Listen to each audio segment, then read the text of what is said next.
Well, good evening then, ladies and gentlemen across the world. Welcome aboard to the 24 hours of Formula One. It is myself, Jota, alongside Shazuz Joseph for the Xbox Takeover tonight. Pleased to be alongside you for this one, as we are going to be going straight in to the Chinese Grand Prix. And what we have is a full wet event here in China. Joseph, before we get going for this one-shot qualifying, this is going to be a little bit mental, I suspect.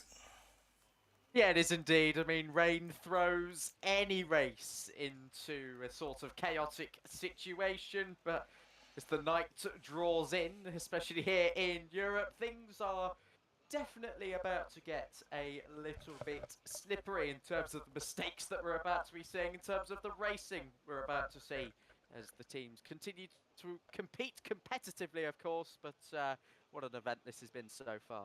Yeah, absolutely. We'll see who we're going to be on board with then for this race ahead of us. Of course, it's going to be me and Joseph alongside you for the next 3 hours. We've got some impeccable coverage this evening, starting off here as the second of the random tracks on the calendar, as we're going to be getting going with NLR's Justin, of all drivers, as he's just going to get going with his lap. Joseph, your experience of the Chinese Grand Prix and the circuit would tell me that we are going to be in for an absolute blinder, I'm sure, as he heads through into turn 1 and turn 2. Take us on a lap around China. Absolutely then, Justin on board with the NLR man as he rounds the third corner, culminating a 270-degree bit of track day. Come back on yourself, then you're onwards through turn number 4 and turn number 5. Two flat-out pinks, even in the wet conditions, still getting very late on the brakes, but you can tell the driver's struggling. May not have fine-tuned the setup when it comes to China, and especially when it comes to the worst conditions you can possibly have on the game. Through turn number 7 then, and then turn number 8. Will he go down 2 gears? Yes, he does, to third, trying desperately to rotate his green machine. Then on to turn 9, then turn 10, a double left-hander. Traction very tricky, and that outside curve as well. You don't want to be bottoming out over that, like you could be on that inside wall. Again, another bit of hesitation there for Justin as he climbs over that inside curve through turn 11, and again smashing it into turn 12. Opposite lock all throughout this very similar section to what we had at the start of the lap. And then finally, full throttle, no DRS. He's about to pass the polystyrene, but it will not have that extra advantage, nor will anybody in these conditions. Down then, in towards the hairpin bend of turn number 14. How late does he brake? Just before the 100-meter board, he gets it slowed down. It takes a very, very tight line indeed. I mean, this hasn't been the best example of a lap, but can you blame anybody at this stage? It's Vaporizer first, it's Daniel Culia second, Tony Richet third, but how will it finish as they cross the line? Exactly that. And Justin, in the end, the driver we were watching, down in 9th.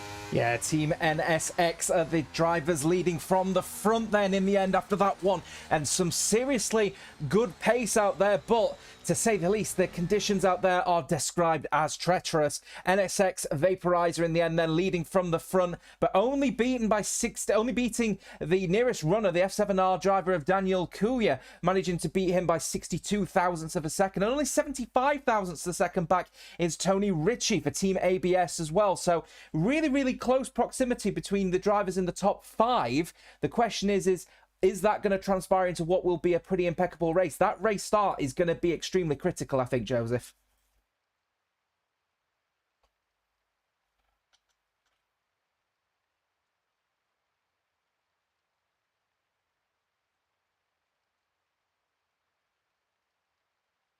It looks like we've got a few issues with Joseph not talking at the moment. So fingers crossed. No, he's back. I was muted. Sorry, that's a bad start. Come straight on and unmute myself. I was going to say, we've seen how challenging the traction is. We've seen just how much things can fluctuate. So I think people get off to a good start, but maybe sacrifice a bit of life out their tyres, and we might see people come back into this one. Okay, so critically, one thing to make note of in this race is that it is a mandatory one-stop race only because of the wet conditions. Everything is +1 on the usual F1 rules. In the wet conditions, you have to pit at least one time around China, where the track conditions are best described as the tyres all ripped to shreds, usually that one stop could end up being a bit of a problem. We'll see what this 50% race, though, around the wet circuit of China will bring us as the drivers are lining up and getting themselves ready for this race ahead of us. And we'll be counting down those lights in just a few short moments. So the question is who are the favourites so far? I mean, there's immediate suspicions are going to suggest NSX are showing some serious pace through Vaporizer, vaporizing the water around him to get a clean run to take that pole position. But with people all around him, that is going to be one to watch, going especially into the tight corners of turn 1, 2 and 3. So let's see what we have ahead of us, as we've got people already disconnecting from the session. We're losing Khalifa from the Elite Racing team, the team that got disqualified, if I remember correctly, a little bit earlier on in this race. But here we are then with the drivers lining up on the grid. We're counting down the lights to 5 lights. It's 5 lights and they are a go. The drivers, here they are down that inside line. Kuja is going to be trying to defend, potentially an attack already for a move straight into turn 1 and leading from the front as Vaporizer. He'll have to defend around the outside line, but ABS's Richie also looking fairly sharp as well. He might have to go for the little kink into the right-hander, then go around the left-hander, but he's going to be boxed in by the drivers in front. But it is going to be about those drivers at the front, and an amazing start nonetheless from Greenfly Racing once again, winning the last race, and now they're leading at the front here. Yeah, they are indeed. And has he stayed ahead? Yes, he has, going into turn number 6. Is down the inside there. An ambitious one. Elliot Noren up the inside of Jane Turpkov there. Sorry, I'm going to get these pronunciations horribly wrong tonight as I ease myself into this one. Round to turn number 7 then. Has he got the move done again? Trying to fight it the long way round is Elliot Noren. Will turn into the inside for turn 9, but I think he just got too offline there onto that very damp bit of track as it stays fairly clean throughout the field. Yeah, no, really good start here on board with Justin at the moment, who's also looking to try and stay with his co-compatriot, usually in normal teammate scenarios at NLR, but Keke obviously racing a completely different squad themselves. Keke racing, excuse me, racing with El Mihamitan Racing. So in front of there as well, of course, Justin racing for the team themselves at NLR. So as it stands so far, though, great start from Daniel Kuja at the front of the field and gaining that 1 position. Great start from Elliot Noren as well, up 3 positions, up 4 positions down for Friday in 11th place here, and a little dive potentially going in for Verstappen down the inside line, around the outside rather, sorry, of Justin, and NLR under a little bit of pressure, but the wet conditions mean he can't get the traction down, and that is going to leave him potentially vulnerable for an attack later down the line if he keeps making those kind of rash decisions. But in this occasion, he will be okay. Towards the back as well, Vessel also managing to gain a good bucket load of positions, well up to 14th place in that bright gold car as it is in these murky conditions. It's absolutely wonderful shade of colour, that one, isn't it, for Vessel in the for the Team X, I believe that is the X Esports team, and he is looking to just try and put Hako under some pressure for the contest of speed. Yeah, feels like a very royal start in the gold colours for Vessel there, down in 14th. Was there an issue there on my end? I'm not no, sure. we're all right. I'm back now again. We're on another move for P16. Well, that's not particularly clean as Speed Y Racer is off the circuit there. Maybe might submit as clean racing as possible. Y Racer losing an additional place there.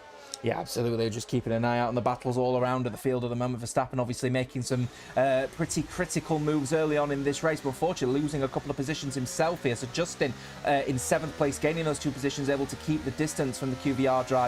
But in the end, of course, there is the expected strategy of 2 wet stints, obviously starting when you're wet, then moving on to the second set of wet tyres. It's expected that this is going to be a one-stop race anyway. You have to do the one-stop, of course, remember, and it's going to be a pretty critical race for Keke as well, who is also going to be earning double points, I believe, on this one as well for his team. So it is going to be one to watch, and unfortunately for that driver, for the team Mitan Racing is unfortunately losing out on this one big time, down a position himself. Yeah, absolutely. The Finnish man for the Finnish name and in the purple colour scheme rather than his traditional green for NLR is side by side here. Up the inside is Elliot Noren. He was making some ambitious moves on the opening lap, wasn't he? But has started to drop away now. 1.7 seconds behind the Thomas Engerman of Jane. as Keke staying now behind for the time being. You mentioned his double point attribute on for this race. It means that if he doesn't want to, he doesn't have to push for this so soon, but it's Keke, and he's found a bit of slipstream. He's used some ERS, and he's rear locking down the inside. Has he got the moves stuck? They banged wheels there momentarily, still sliding in third and fourth gear. It'll be the long way round going through turn number 7, the inside of turn 8, still wheel to wheel, the pair of them. Keke's up the inside, utilising all of that experience that he's picked up on this year's game, and he's still unable to get it done. Such brilliant racing. Keke still sliding through. Yeah, sliding through as well as Justin trying to keep up with the pace of those in front. And obviously these wet conditions is allowing for, some really, really intense racing between the runners, because of course every single corner will count. I'm seeing the comments in the chat saying that we seem to be struggling a little bit with a bit of buffering at the moment. Not entirely sure what's going on there, but we will maintain it and see what we can do to try and fix it. But in the meantime, this race will continue as they are trying their hardest to make some serious inroads, and I think I know the reason why. It looks like we're at 60 frames per second, which is probably causing all of those issues. So we'll get that rectified, and fingers crossed your viewing pleasure will continue. Oh, it's a little mistake there, though, from Elliot Noren, who now ends up losing a position to Keke, but look at that one. Verstappen also making inroads as well as a result of Justin having to take evasive action, and now he's up to 7th. Yeah, absolutely. Just an example of how it can go wrong down there at the hairpin. You've really got to be confident on those brakes, and if you're not, it does compromise yourself and all the other drivers around you. Elliot Noren now behind Keke, finally getting that move done after around a lap of side-by-side action. Just in there in the background having a look on QVR Verstappen. Verstappen usually would be pushing on in these sorts of situations, but equal machinery is, of course, playing a little bit of havoc. But for the race lead, Daniel Kvyat and Tony Rishi, and still side by side on the exit of 6. Has he got the move stuck? No, because he's going to go back up the inside. It's Tony Rishi, and he hasn't quite, again, made it stick. It's quite difficult to see in these conditions, but it's good to see that the drivers are having so much fun out of this.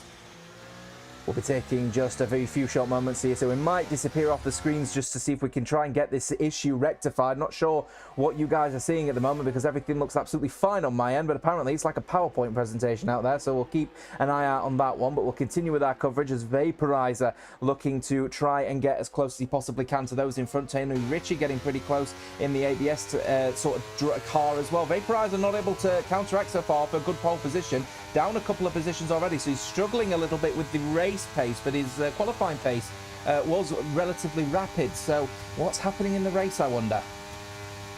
Yeah, absolutely. So, just rearward focus when it comes to the brake bias, but in these conditions, if you push it just that percentage too low, then you do get yourselves into situations like this. And I'll tell you what, it's making for some entertainment. We've got a pit stop.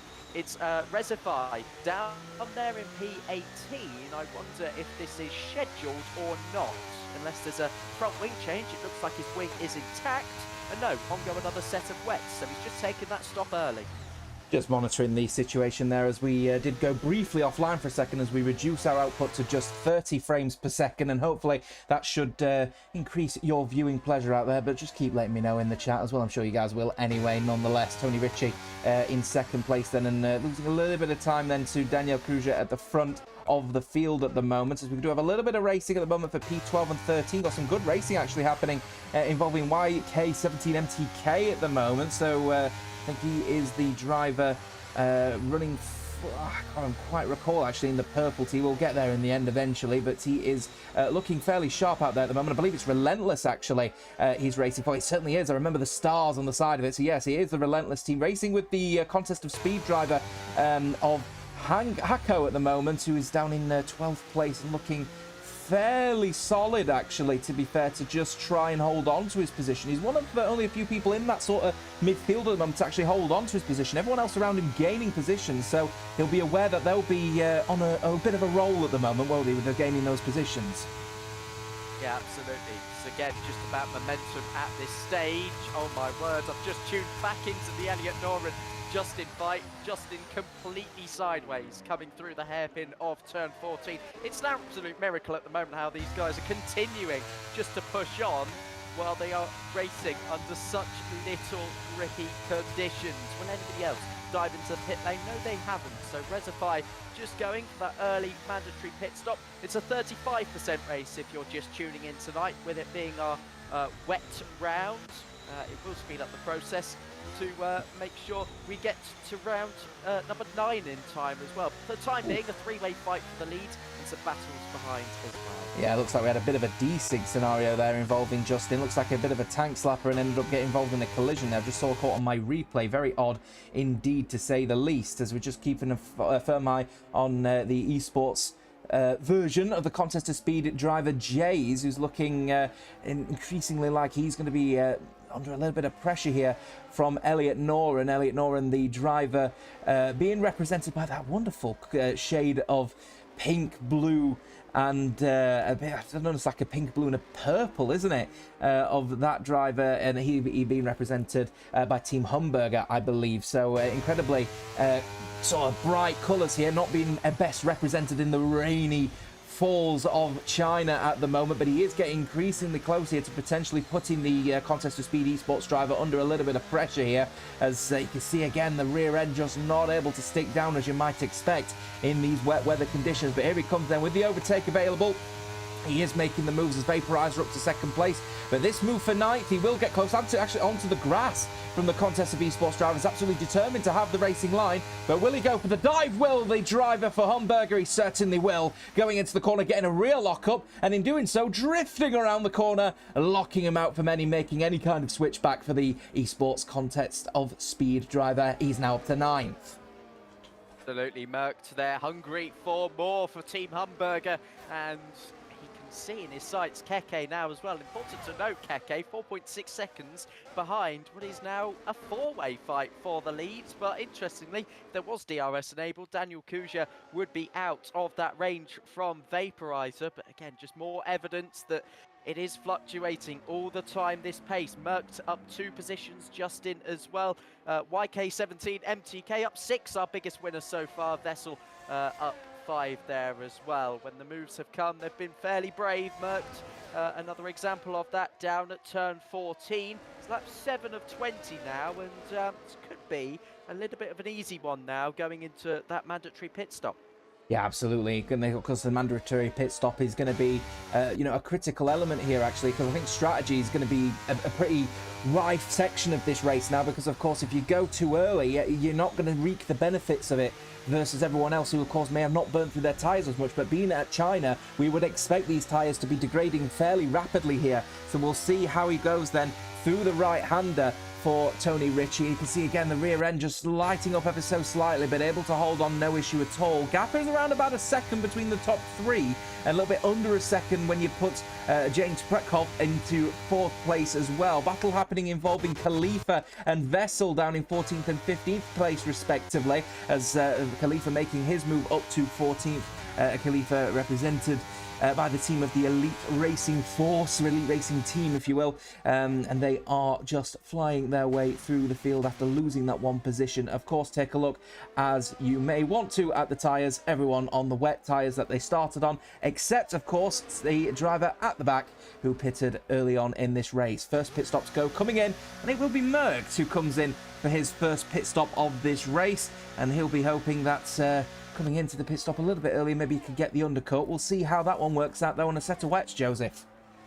Yeah, absolutely. I mean, we've just seen the move that he's made. He's clearly confident in his pace. So what he wants to do now, get onto a fresh set of tyres and really see how far he can push on for the Team Humberger.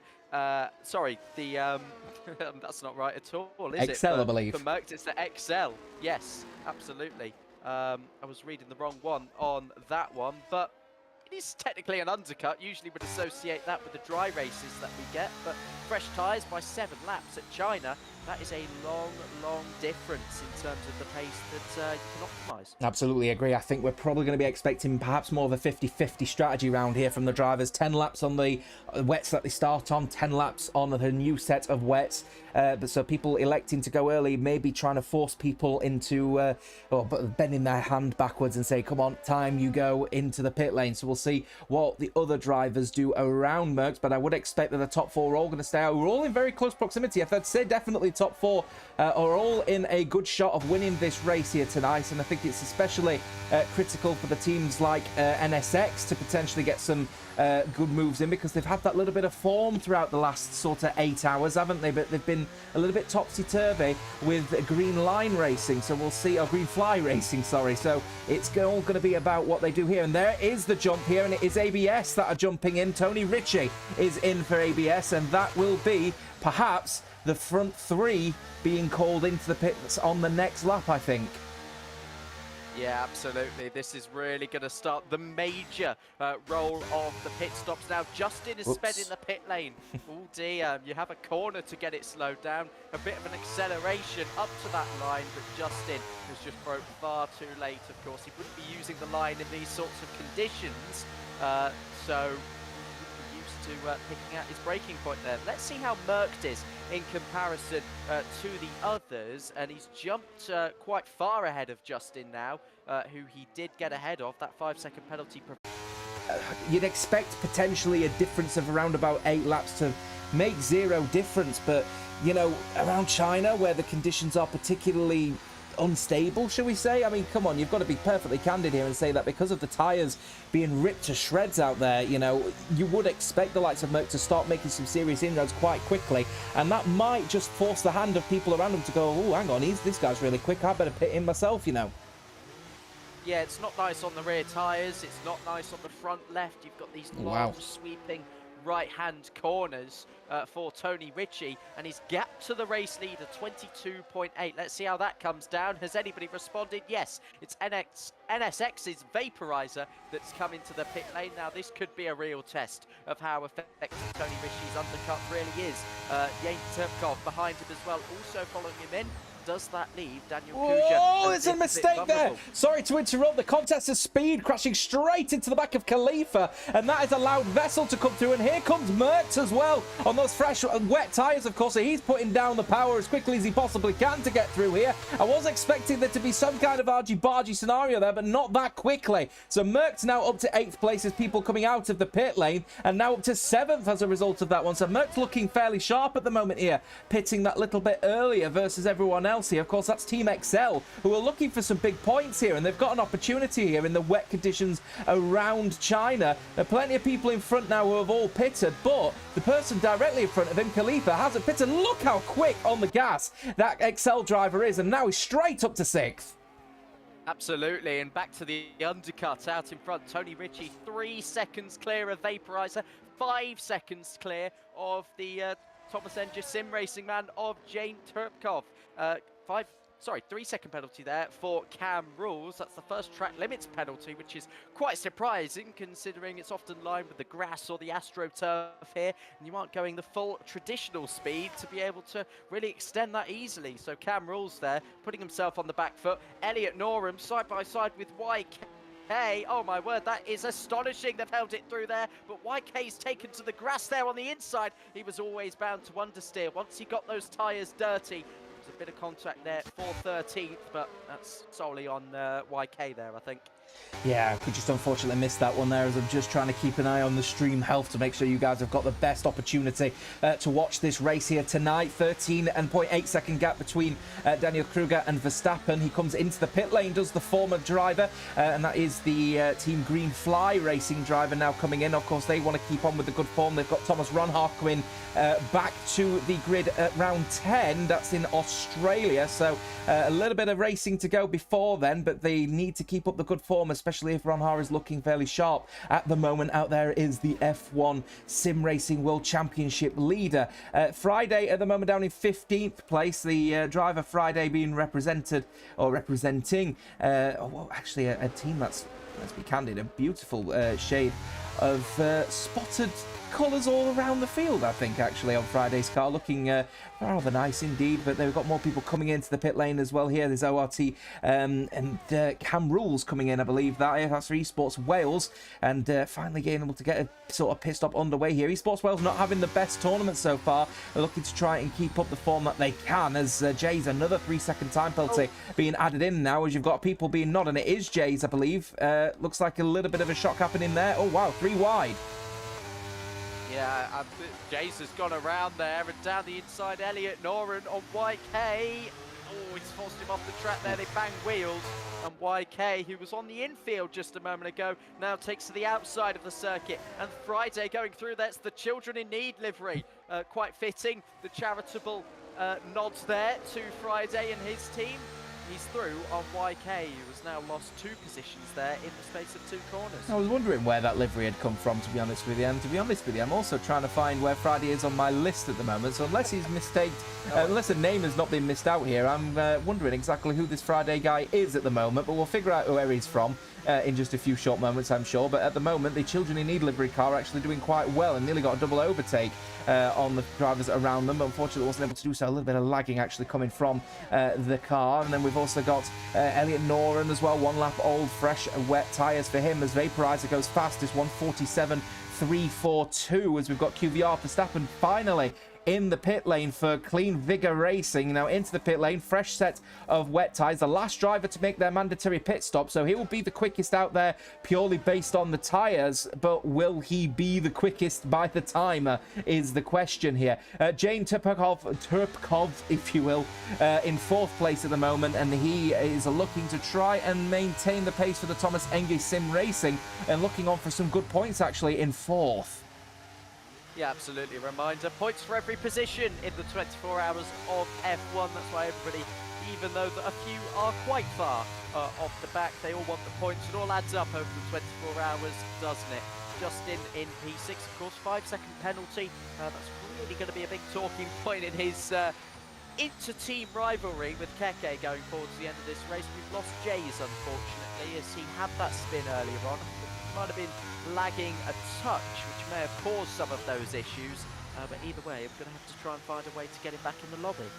Well, fingers crossed getting back into the lobby at certain points anyway. But just starting to see people coming in saying that the stream is starting to lag a little bit again. I'm not entirely sure again where we're finding it, because everything again is smooth on my end, but we'll keep an eye on it and make sure that if it does drop out, we'll sort it out. But in the meantime, at the moment, it's looking fairly solid for a so I would say a pretty solid victory at the moment for Richie, but actually 1.4 seconds the gap between him and Vaporizer. Remember, Vaporizer was the pole position sitter, so be looking to try and convert that, will the NSX driver. The question is will he be able to find the pace versus Richie? On tyre-wise, the gap will be around about a lap, so there may be some kind of help there maybe, but I think that is probably going to be unlikely in this particular scenario. So it is probably going to be all about the speed of the driver behind the wheel, I wonder. So options choice here. You reckon Richie's got this one, or do you reckon Vaporizer's going to come back with a bang? There's always the psychological effect of pressure being in the lead, isn't there? But even with the tyre deficit that he now has, he had the advantage when he undercut, but he is now the one being chased. That was around a 3-second gap, and I don't think a 1 lap tyre difference entirely contributes to 3 seconds. So I think Vaporizer is certainly the quicker, more confident driver here. So it's hard to see Tony Ritchie winning this one, but it's a lot easier to defend in the wet when you can just park your car on the apex. I'd rather be in this position now than I would be in the dry. Absolutely, indeed, there. So we're just seeing as the drivers now starting to get back into what would be DRS territory, actually. Vaporizer now just starting to put a little bit, teeny weeny little bit of pressure now on Tony Ritchie here. So opportunity potentially for the runner to, apply that pressure, potentially make a mistake. It's not the first time that we've seen people go off circuit, get penalties for it as well. So that could be one to watch as they're going down the straight here. Worth keeping an eye out on Daniel Kruger as well. It's the driver represented at Greenfly Racing, also getting pretty close to Vaporizer as well. So starting to leave the TES driver back a little bit, but pretty sure that Jane Tupkov would be very happy to swallow up any positions where the top three ain't make any mistakes. Yeah, I mean, the top three could well make a mistake, but will it be a collective one? As in, they crash into each other? Wouldn't entirely rule it out, but they have been very well behaved in this race so far. One that we suggested might be chaotic. Chaotic in terms of, I think, drivers just still dialing into this one, even 14 laps in. So, still 7 to go. And Tony Rishi might be a case of, can his tyres actually function quite well at the end? Because the longest stint that we really saw was around 13 laps, and Tony Rishi will be pushing that by the end of the race. So let's see how detrimental the performance gets. Absolutely, indeed, as we're just keeping an eye out on this sort of developing battle for P2 at the moment here. So Daniel Kruger getting pretty close now. Kruger, however you want to pronounce it, getting pretty close here for the Greenfly Racing team here, as he's just trying to sort of get within the touching distance now of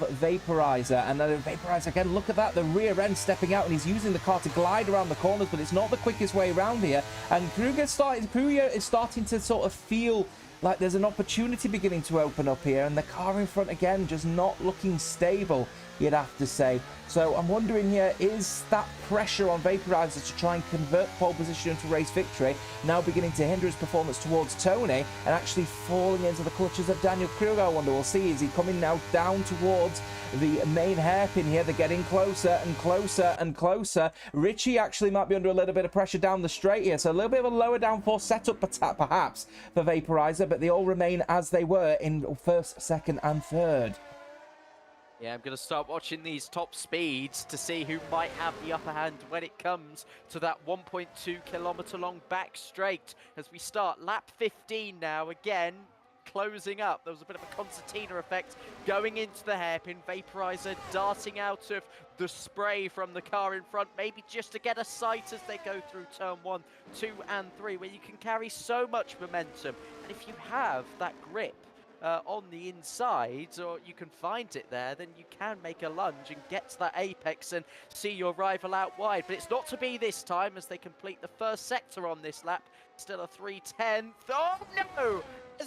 Going straight on is Daniel Kruger as he tried to go around the outside of Vaporizer, hits the rear wing of Tony Ritchie.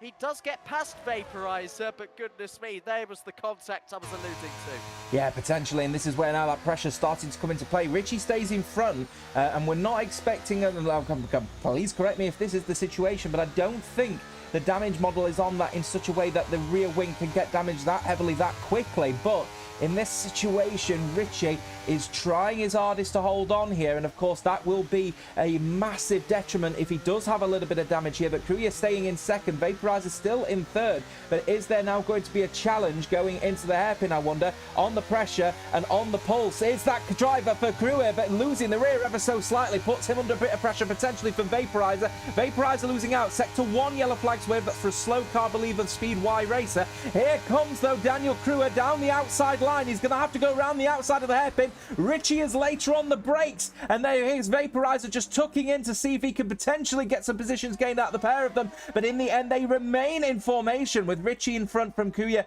and Vaporizer. And then, of course, Turbkov still in fourth place, but now, because of the situation, able to slowly close down the gap. It's now 1.5 to Vaporizer. Vaporizer 6/10. Here comes Kruger again around the outside, going into turn 1, heading into turn 2. Maybe forced into a position that he might end up having to be squeezed out on the circuit, but I think Richie is going to be firm but fair, leaves the space, colliding over At the end with some clean racing, didn't he? But back down the inside once again into turn 6. The action's happening. Tony Rishi manages to get the car slowed down, but he was read like an absolute book as the switchback opened up for the definite race leader now in Daniel Kruger. What a crazy lap and a half that was of racing. Might be now that Daniel, on the fresher tyres of the three of them, starts to get away, but look who's closing in as well, getting onto the back of these three drivers. It is the Thomas Energy Sim Racing man of Jane Turbkov, who was closing from a 3-second gap. He's now arrived on the scene. Yes, and that is now where TES are going to be smiling from ear to ear. Thomas and Sim Racing are going to be very happy to hear that their man may be just in a position to take potentially a podium. Little tank slapper, very well held by Tony Ritchie, who's starting to feel the pressure. Thanks to Ritchie in the comments, by the way, just letting me know the rear wings can't get damaged. But Ritchie is struggling with the rear end regardless, and at the moment, he's now down to third as a result of the little squabbles that have been happening. Maybe a risk of being falling off of the podium here as it stands with Turpkov getting closer and closer. But in the end, Vaporizer now up to second place. Kuja in first. 1.7 seconds the gap. 4 laps to go. They've got to either work together or they're going to have to scrap it out and take the final slots, because it looks like Kuja is going to start really pulling away here for Greenfly. Yeah, that's 2 seconds in a single lap. Vaporizer wouldn't have got any damage from that eventual collision. It is reduced the damage setting, so Nathan Richards right in saying that you cannot get any rear wing damage from one Ritchie to another, and he's still got a bit of confidence, you know, being on the 8-lap-old wet tyres compared to the 7 laps of Vaporizer. Vaporizer has just been unable to stay anywhere near the race leader at this point. 2.5 seconds now the gap, and Tony Ritchie 30% on the ERS is level with Vaporizer, so it will be a difficult task, but surely got the pace. Yeah, clarity on the rear wing damage is really helpful there, as it looks like YK17 MTK making a mistake coming out the final corner. That's the driver representing for Team Relentless, who relentlessly hits the wall, unfortunately, so he will be in a little spot of bother, I suspect, as he now falls to 17th. Back at the front, you can see Krujia is now really starting to get a little bit of a shift on now. 3 seconds the gap between Vaporizer and Ritchie, but if you take a look at the situation with Vaporizer, Ritchie, despite having a poor set of laps, still able to keep within touching distance of those around him. But the issue is Jane Turpkov is getting really, really close to potentially putting some pressure on in 4th place here. And if that is going to be the question, it's ABS at one point looking like he was going to be the favourite to take the race victory tonight. Suddenly, looks like he might not even be on the podium. Yeah, absolutely. It's a case of what could have been here in China. The wet weather throwing a spanner into the works. Race pace will never quite be equivalent to what you might feel in qualifying. You might feel in terms of confidence beforehand. Verstappen and Keke side by side. Keke, I thought might still be within a shout of this one. He has closed back up a little bit to Merckx, and that is a crash on the circuit for YK17 MTK. As we all know, no safety cars in the 24 hours of F1. It'd be too late for one being deployed anyway, but I'm not sure on the ruling for points. He might have just cost himself a few there. We're just keeping an eye out on the situation at the moment as regards to the stream, which seems to be lagging a little bit again. So we'll keep an eye out and see when that one eventually comes into play. But there it is, the confirmation that YK17MTK did eventually, well, unfortunately, crash himself out of this race here. So lap 18 of 20, 3.5 seconds the gap between Vaporizer and Kuja. It's looking pretty dead certain now at this point that the Greenfly Racing driver, unless something ends up happening drastically, he makes a critical mistake on his own accord, might be on for a certain potential race victory, as Vaporizer going off the circuit, but lagging back on here. So I'm wondering if we're starting to experience a bit of desync out there at the moment, which, let's be candid, it's probably expected at this point, me being on Xbox and everyone else being on literally everything else at this point here. Tony Ritchie is just trying to hold on here for the podium that I'm absolutely certain Thomas Enge Sim Racing are going to be dying to have here through Turpkov, who is getting, you know, not too close here. The ERS management has not been great either from Turpkov, so they may end up being in a little spot of bother when it comes to the straight line speed of the car. Tony Ritchie, though, on the other hand, also struggling a little bit with ERS, but not maybe as much as Turpkov, but remains in 3rd place as he tries to chase down Vaporizer to take it P2. Likely he's going to be holding on for the podium if he can help it. Yeah, NSX's Vaporizer here will be hoping to hold on to this P2 because the updated standings have just flown into the announcements inbox in the Discord server. It's NSX on 128 points. Of course, Vaporizer representing them. Daniel Kuja representing Greenfly Racing. They're on 130, so they'd be getting away by around 3 more points. From the competitive aspect, you don't want to be letting that gap get too large, but you know, they're not really too fussed about that if you ask some of the drivers, but either way, it's still something to consider in the final 2 laps of this race. Yeah, ABS will be happy to try and hold on to the podium if they can, but you're right there in NSX and Greenfly getting close, up close and personal at the top of the standings gap, only 2 as it stands with this race included. Of course, that will extend, but this is every lap will count, and of course every point is going to count, especially for Greenfly when they're bringing in people like Thomas Ronhaar later on. Of course, he takes part in Australia a little bit later on in this stream. More big tank slapper, well caught from Tony Ritchie, but Turpkov is also now beginning to struggle here. 10-lap all wet tyres as well at this point, so the tyres will be certainly not at their best. The people that might benefit though from this as it stands so far, maybe drivers like Verstappen. Their tyres won't be particularly great, but they're certainly going to be a lot better than the likes of Merckx and Justin, who pitted 3 and 4 laps earlier. So here we have an opportunity for Verstappen to potentially get into the top 5. Gap at the moment is 1.6, then 1.3 to Justin. So it's not all set in stone. The NLR are not guaranteed to get 5th here as it stands. No, they're not. There could be some big drops for Justin. Massive slide again from Tony Ritchie, not only under braking but traction as well. Double whammy there in terms of the turn 14 hairpin as he really fights to keep those 10 and now 11 lap hold wet tyres behind, and I think it might be that 1 lap deficit that is starting to cost him here. Half a second for the second podium position. The top 3 teams in the standings each have a car in the top 3 of this race. It really just sums up the day that we've had so far, and this battle could be about to round off our second mystery race in style. Yes, absolutely going to be falling off in style here, as Turpkov getting a 3-second penalty for their troubles has probably set in stone that the TES are not going to be getting a podium here tonight. And suddenly Ritchie, despite the rear end lockups and the sort of under pressure sort of feeling he's currently got at the moment, there's a new rejuvenated feeling about him at the moment now, isn't there? Knowing that behind him there's going to be no issues as long as he doesn't end up making a mistake himself. He can now just focus on the car in front, and suddenly picked up the pace a little bit. It's a final lap of this race, by the way, so it is pretty critical that he gets a move done ASAP. The question is how quickly is it going to be done? As it stands at the moment, Vaporizer's got far much more ERS available at his disposal, but going down the straight, has Tony Ritchie got enough to be able to be at least alongside him going into the corner? And of course, that inside line is going to be critical. Daniel Kuja, by the way, is starting to really run away now. 5.6 is the gap at the moment here, as we've got battles happening between Friday and Khalifa, and that's for 11th place at the moment. He dives straight to the inside, does Vaporizer, and he tries to give Ritchie at least a little bit of a toe perhaps, but it's not going to be anything of any significance in these conditions. Dives back to the racing line, and that will be it. I suspect he's going to go for the dive anyway. And no, 5-second penalty was not served for Justin, so he will fall to 7th anyway, and then fall as far as 8th actually, as NLR Keke in 7th place, with Elliot Noren rounding out for 9th, and then the top 10 rounded out by Vessel, the driver represented in the wonderful shade of yellow and purple in that livery for X Esports.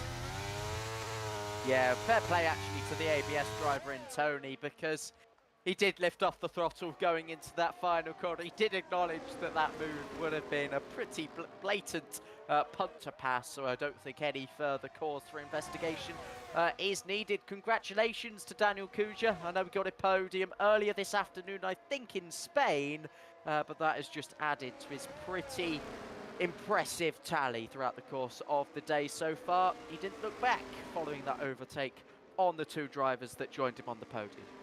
Yeah, it's a good result in the end, though, for Daniel Kuja. NSX, of course, almost a bit of a damage limitation scenario for them, really, isn't it, to get 2nd place? Good result for them. ABS will be happy with 3rd, though, through Ritchie to round out the podium towards the back. And then the 11th, Khalifa finishing there with Friday in 12th.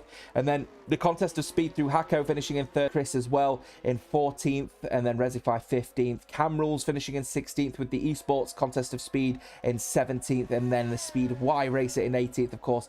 And then YK17 MTK unfortunately crashing out of this race. The drivers will go through to the podium ceremony, of course, before we go to the intermission, and we'll do a little bit of research into figuring out why we're currently having a few issues as regards of it being frozen Very, very odd, to say the least. So we'll figure out what's causing that one issue, and then fingers crossed for the next race, we should have a little bit of a better experience, I hope. But here we are then, heading over to the podium ceremony, and in the end it is a really, really good result for the top three. Of course, damage limitation for NSX, but in the end it is all going to be about Greenfly with that race victory. Absolutely top of the pile for them, as they will be looking forward to try and maintain that form going through into the next race. Actually, we'll take a look at the next race, and it is going to be an interesting race ahead of us in the calendar, because that next race will actually be taking place moving forward in Japan, and that usually is the place where we do expect some pretty intense racing. We'll be taking a very short break then, as we will actually head over to the coverage of, I hope, the intermission screen, as J. Cole, I'm pretty sure, will have coverage, and then we'll see if we can resolve any lagging issues ahead of that Japanese Grand Prix. And we'll be back in just a few short moments. See you in a bit.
Welcome back then, folks. We are live for the continued coverage of the 24 hours of Formula One. We're going to be going live to the Japanese Grand Prix in just a few short moments with 7 seconds to go. It is myself, Jota, alongside Joseph once again for what is going to be, I'm sure, a extremely brilliant race ahead of us around Japan, and it will be in the dry as we go on board with Shizu Macho. And Japanese Grand Prix, Joseph, always brings something fun. I'll let you take reins again around the Japanese Grand Prix. Always fun, isn't it, around here? Yeah, I'd love to. One of my favourite circuits on the calendar. And up through turn 2, then it's a steep climb into 3, flat through 4, and then starting to lift and start to slow the car down through 4, 5, 6, and now onto turn 7 and 8. The Dunlop curve and over the crest. A blind left-hander ahead. Well, that brings you out onto the Degners turn 9, really attacking the inside curve. Slightly wide of turn 10, but Macho manages to find the exit speed, which sees him up into second place at the moment. Hairpin men try not to clip the grass on the entry, but keep it nice and straight. Lovely line there from Shizu Macho. Now on to turn number 12. It's a little kink. You get a bit of a bumpy ride along through turn number 12. This is turn 13. Spoon corner. Serrated curves on the outside. You turn in from those to get your nose in to 14. Use them on the exit again to use all of the track on the exit. A second and straight here. No DRS available, so the overtakes are difficult, but the slipstream effect down this 0.75 kilometre long section, which leads you through 130R, and then on to the Casio triangle. Click the bollards if you have to. Slightly wide there, that did compromise him for the inside. It's second at the moment, the best lap I've covered so far, and he did miss out by much to Top, who is top by about a tenth. Yeah, perfect name, isn't it, really, for him at this point, to be fair. We go top of top for Team Hamburger Reloaded. The beautiful, I think it's one of the fan favourite liveries, isn't it, actually, Hamburger? But Hamburger are on pole, and they've managed to get on pole by just a little bit over a tenth of a second versus Macho. Macho himself racing for the Imahamitan Racing. The extravagant team name, that one, isn't it? Very Finnish, I think? I don't know. So I only know where the A's with the 2 dots above it. And I don't know. We'll get it. NSX Montana looking very sharp as well for Team NSX. Of course, wanted to try and keep up the pressure on Greenfly Racing. Himself, Broompipe, a little bit down the order in 7th. So going to be interesting to see how Greenfly sort of make their way forward here, because it's not the easiest track to overtake at, is it, in Japan? So what have the teams got to do, especially Greenfly here? They've got a little bit of a buffer now, haven't they, at the front? Should they take the risks to try and mitigate, the damage potentially coming from, from the front or from NSX, or would you expect maybe they're just gonna hang back a little bit? Well, we're back to the 2-stop situation now, aren't we? So with it being difficult to overtake, what do? You want to get it done on the start. So I think soft, straight on for the drivers that need it, including those that have taken. I think it's one of the perks, isn't it, starting at the back, that you have to take. I've not really been too much available to watch this today, but it is interesting. Looking at the tyres already, a lot of drivers going for the softs. So how does that get mitigated? I don't know. It could be an absolutely flying start here in terms of cars everywhere, really.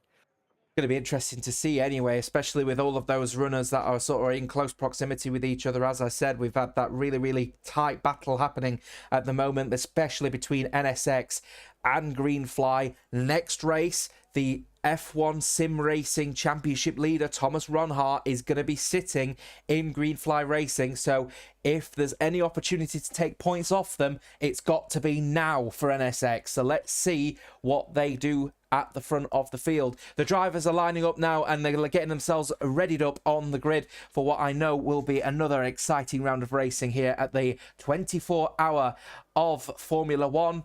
Of course, coming at you live for the next, that says 24 hours, isn't it? So let's see what the drivers have got ahead of them. It's 1, it's 2, it's 3, it's 4, and it's 5 lights. It's 5 lights, and they are a go. The drivers, here they are around that inside line. Then it's going to be Macho. Is he going to put immediate pressure then on the inside there, potentially for Top, who Top can't stay on top, and he'll have to yield the position maybe once, maybe twice as well. Greenfly, though, has to hold on for P3 in the end, with Linus Donovan in 4th place, potentially putting some immediate get pressure and then falling down to 4th then for Greenfly, as he then has to try and battle hard here. And then around the outside line, then he's going to fall as far as 5th. He certainly is as well. He's losing pressure left, right and centre at the moment, as he's falling even further down the field, down to 9th now as well. Very peculiar. Yeah, he's lagged out. It came up on my screen saying that he's left the session, so he will need to find a way to get back into this one. We've lost a driver due to a crash. It's the Contest of Speed driver, I think. Contest of Speed Esports of Matt's there, down in 20th. He will be pointless exiting Japan here tonight, side by side. George Russell and Merckx here. Not the actual George Russell. That would be a little bit of, well, a payment needed to get him racing tonight. We're only raising money for charity, but he's up into weight using those soft tyres to perfection, as Macho did to take the lead. NSX Montana making a real scalper of a move straight into the spoon corner, and now up to 4th place, obviously knowing that the disconnection there for the Greenfly Racing team. He's obviously started to realise, wow, okay, what an opportunity now that we have got to earn some big points off of Greenfly, knowing Thomas Ronhaar is back in the car in the next race in Australia. So as it stands, he's now up to 4th place. We've got a potential move happening in the backfield here, and that is NLR's Marlon, or other names I think were provided from our co-commentators earlier on in the day. I think it was, who was it that was on? I think it was Richie, wasn't it? That was on there. You'll have to correct me if that is the case anyway. I don't know. It was many hours ago now, nearly 9 hours ago. Here's Marlon then, as he's looking to get closer and closer towards George Russell. Nathan, I believe his name, as he's getting closer and closer, potentially looking for something maybe into the Degners. No, expectation. Oh my goodness me, straight onto the gravel, but he's back in there. I think that is just some disconnection on Xbox's part. Wonderful. Yeah, I think there is some wider desync in the lobby. That was the issue with Tycho Hardy there. Marlon and G Russell. I'll just call him Russell. But, that's getting a bit aggressive from the former there. The driver in P8, Merckx, is sensing an opportunity here as both of them decided to drive into each other on the exit of the corner. I'm getting a friend request from Tycho Hardy, so I'm getting back in the lobby now. Yeah, so hopefully we're getting back in that lobby as soon as we possibly can there. Yeah, people are begging to get Tycho back in this lobby, and they are now trying their hardest to get him into this lobby. So while that's happening, we'll go on board with the Toxic Tomato, representing Esports Wales up to 10th place. Now this opportunity here, it's a big tank slapper actually. It looks like a rear end lockup, maybe a tap maybe from Merckx, I'm not sure. In 10th place as Macho goes fastest of anyone so far at the Ironmighten Racing at the front of the field. And then top at the moment, down into 2nd place for the team Hamburger Reloaded, as Tope is now actually disconnected from the session as well here. I'm wondering if we may be getting closer and closer to a lobby restart, if people are just randomly dropping out of the session. If that is the case, that is definitely the worst case scenario for people like Macho, who is obviously trying to earn big points, and of course Montana also trying to earn big points as well. There's the disconnected car of Tope, and not looking good indeed, as it looks like we've just managed to get someone reconnected into the lobby. Yeah, I know we had a red flag earlier, didn't we, for Singapore. I think that was for some desync issues as well, but we're putting 3 platforms against each other. We're putting people from all around the world racing against each other for 24 hours. There's always the opportunity that these things are going to happen. It is effectively breeding them, excuse me, as yeah, these issues continue to occur. Top, sadly, our pole sitter down to P8, Tycho Hardy down there in P50 now. He's able to have got back in. He is in the car now and controlling it. It's just whether those issues are persistent, in which case there might have to be a rethink. Yeah, maybe have to be a rethink in this one. Just on board at the moment with the P6 driver, who is looking fairly sharp indeed now to be earning some big points themselves, actually, as it stands here as well. We've also got Boompai as well, who's actually managed to make some inroads as well for the international racing team. They've not really been able to make any significant contribution into this tournament so far, but suddenly the Japanese Grand Prix seem to have brought something out in them at the moment, up in P6 and actually putting some pressure at the moment on P5. And of could be some big points here. I think that'd be certainly a great result indeed, as I'm looking like we're still waiting on people to reconnect into the lobby. We have lost Toppe. Again, this is the Team Humberger Reloaded driver that was on pole position, who is now falling down and falling off a cliff here. And there is Tycho Hardy. He's now back in his car for Greenfly, but he's going to have to make some inroads. He's going to have to do it quickly. Is it going to be risky, though, for going for P14 in the end, electing not to through the Degners and then under the bridge through Degner 2, and then here he comes then in and on the inside line. Is he going to go around the outside of the hairpin? He might not even need to. He cuts straight back to the inside, and the Greenfly Racing now up to 14th. He is indeed. He started this comeback. He'll relish this sort of challenge now, Tycho Hardy. See what progress he can make in the remaining 23 laps or so. Toxic Tomato, first 3-second penalties, lost the position as well to Merckx, and he was ghosting there. Lost an awful lot of speed, so I don't know how badly he's been off the track on the exit of Spoon. It's again a four-way little fight for the race lead. We're back to the dry conditions, so the DRS trains can get back into its classic state on the F123 game. Toxic Tomato is into the pit lane, still reading the discussions ongoing in our general chats and whatnot to see what the situation is regarding this race, but on my end it seems to have calmed down. Yes, seems to have calmed down on my end as well, so we'll keep our fingers crossed that everything will remain that way as well. It's an awful situation, isn't it, that we have to entrust ourselves to use the tools that we have been provided and then for them to be used, but yes, nonetheless, I'll try and not rant about that, as we've got Boompai putting NLR Marlon under a little bit of pressure after being overtaken by Marlon himself. Now 11 positions gained for the NLR driver. Really good race so far from Marlon. I'm saying there you can't overtake around here. He's made 11 positions in 5 laps, so good racing so far from the NLR driver. The question is how much can he keep this up? Let's take a look at the situation as regards of the tyres, which I'm sure everyone will be sort of keen to know after 4 laps of racing so far. And as you can see there, Montana is certainly the driver to keep an eye out on at the moment. He's the only driver on the field at the moment on hard tyres, so, and he's able to stay in 3rd place, and he's putting a bit of pressure on Linus Donovan for ABS here. Team ABS is getting close and personal here. This is a really, really good race so far from NSX Montana, and of all times for it to happen, for Montana to have this excellent race, it's happened when Greenfly have had internet connectivity issues here. This is going to blow that championship wide open here, and there goes Macho straight in to get off of the soft tyres. Montana's going for the long distance though, as he's now going to get in the tow, and he's going to make the overtake, and he's going to get Linus Donovan going into turn 1. Even before turn 1, NSX lead this race.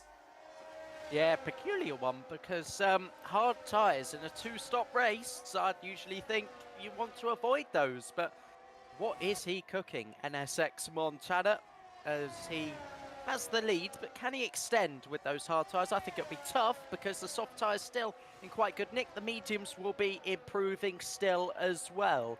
So 3 different strategies ongoing in the top 3. 2-stop races, what we all want to see in Formula 1 as a mandatory thing going forward, suggested by some. And it's really delivering a wide mixture, isn't it, in this 24 hours of F1. I think I'm just keeping a firm eye at the moment on the racing at the moment. I'm having a look in the chat as well, of course, as the racing is just progressing very nicely at the moment. Marlon getting potentially a little bit closer as well, actually. To 5th place now in this race. Of course, the DRS trains, as you rightfully pointed out, Joseph, are starting to develop. It is Jota and Joseph alongside you for this race, and of course the next one in Australia. As we've just got people in the chat asking the questions as well of what's happening at the moment with, you know, is there any potential restarts going to happen and so on. And there's nothing on the equation at the moment to suggest that that is going to be the case. It looks like everything seems to be back all in order, but we will of course keep you updated if desync becomes a relative issue. Looks like everything has calmed down though, but curiously though, only one person out of the front sort of 6 that were on the soft tyres have elected to come in to change off of those softs. So people still think those soft tyres will go the distance, Joseph, which is curious. We've got a bit of a mixed bag as regards to strategy. Yeah, we do indeed. I mean, extending the softs and maybe trying to get onto another one towards the end of the race. That is possible with a medium stint in the middle, but I think Marlon is going to play this one safe as he's been into the pit lane for a set of mediums as he rejoins the circuit in that bit of clean air. as always, with regards to strategy, especially in a two-stop race, there will be people on the sidelines watching for the gaps to the race leader and finding an appropriate sort of gap to pit in, so you aren't getting held up behind traffic. And it has got a classic league race feel. It is a 50% race at the end of the day, and there will be people's minds ticking on the pretend pit walls of NSX, ABS, and the Rocco team that I'll correct when I'm out of the general chat in the 24 hours of F1 Discord. But yeah, I quite like this. Relentless in third place at the moment. Can you believe it? Team Relentless have suddenly got themselves in a really pretty cool position. The issue is, though, is that they're all on completely different strategies. Those in the top three, one on the hard, one on the softs, and one on the mediums. Now, we should be expecting Linus Donovan coming in any time now. Is he coming in at the end of this lap, I wonder? He's not. He's staying out another lap. So, very mixed bag when it comes to strategies out there at the moment. There's a cool question coming in from Keanu, actually, in the chat saying, what's the ERS of Macho? That is a great question. I'm not going to tell you. If you're not familiar with my commentary style, I don't have the graphics at the bottom of the screen to tell people what the ERS is, because then that would give people unfair advantages. So I will let people decide based on whatever they see when we go on board with people. So sorry, I can't help you there, mate. I can see it. I'm a bit concerned for Montana at this stage. I'll just say that much, because no more than that. Tycho Hardy on a fresh set of soft tyres, setting the timing screens alight with a purple lap there. Fastest lap of the race as he continues his fight back. But in typical Japanese Grand Prix style, not too many side-by-side moments at the moment, less so than we had in the full wet China. So yeah, it's all about the front three, I think, at the moment, isn't it? We're just keeping an eye out on what the Team Relentless driver is doing at the moment. If you want a little snippet of my opinion on the ERS, a little bit wide from Montana, actually, going out of the spoon corner. That's invited Linus Donovan into a question mark about whether he wants to make that pit stop or not. Look at his ERS management. I'm sorry, I keep saying let's not talk about the ERS, but yeah, he has a lot, is to say the least, at the moment, and I'm not going to put any more than that onto it, but that is going to allow a potential attack here when it comes to getting onto a new set of tyres. Is he coming into the pit lane? He is coming into the pits now, finally, to get off of the soft tyres. I expect a set of mediums now. If that is the case, then a set of medium tyres with all of that ERS available at his disposal is going to be a massive help. That is for certain. We've also got the fifth place driver coming in as well for a set of medium tyres for him as he leaves the pit lane right now on that one. So that is going to be one to keep an eye out on for certain here as we go on board with Macho, who of course pitted quite a few laps ago. 3 laps now up to 6th place in this little undercut of his. Marlon on a two lap old medium tyres rather, just getting in front of Freefall, but of course people around him all making early pit stops, later pit stops rather. He's been able to get a little bit of an undercut as well. NLR looking reasonably well actually here. Question is what are the pit stops going to look like when the rest of the field in front have made their pit stops, and where are people going to be positioned? Yeah, it's tough to tell, obviously, because a lot can change as there's a yellow flag. It's CRL Freefall, who is, well, free-falling down a few positions there at the top of Dunlop. But I think content for now is Montana, because he knows he's got quite a flexible strategy here, but he can't bank on a safety car or anything of the sort, because that will just not happen. They will take a punt, they will take a hit when it comes to the pit stops, because, well, the likes of Macho, Marlon, Russell, Linus Donovan now as well are in that sort of pit stop window. They're going to have to do some overtaking no matter what. They'll also have to make another pit stop. Montana goes in now, an 8-lap stint, 9-lap stint, I should say, on hard tyres. And you know what? I've just realised that this is now the second race in a row where I've had a situation where a driver has been able to go... In fact, is it the same race, actually, where top went top, and then we've had free-falling in the Orange Arrows Cone Racing Team car. So, wonderful, isn't it, how things all are working out at the moment. Pit stops galore now, as Merckx is also in, Montana now in, and electing to move from the hards to the softs. So, a couple of soft stints I think we're expecting from Team NSX here, as he just leaves the pit stops now, but he is behind Linus Donovan and Marlon. But with those soft tyres, question is how quickly do you reckon he's going to get past them, if indeed he will at all? Yeah, I think he'll be there or thereabouts by the end of this lap in terms of getting back into that DRS range. But G. Russell's neutralisation from the car in front, it'd be a tricky task here for Montana then. in my opinion. Linus Donovan also closing into Marlon. So if this sort of converges into a train, then there are a few more problems. And it's Freefall who's spun again, this time on the exit of turn 11. No, the jokes write themselves, and they continue to write themselves, unfortunately, for the Cone Racing team.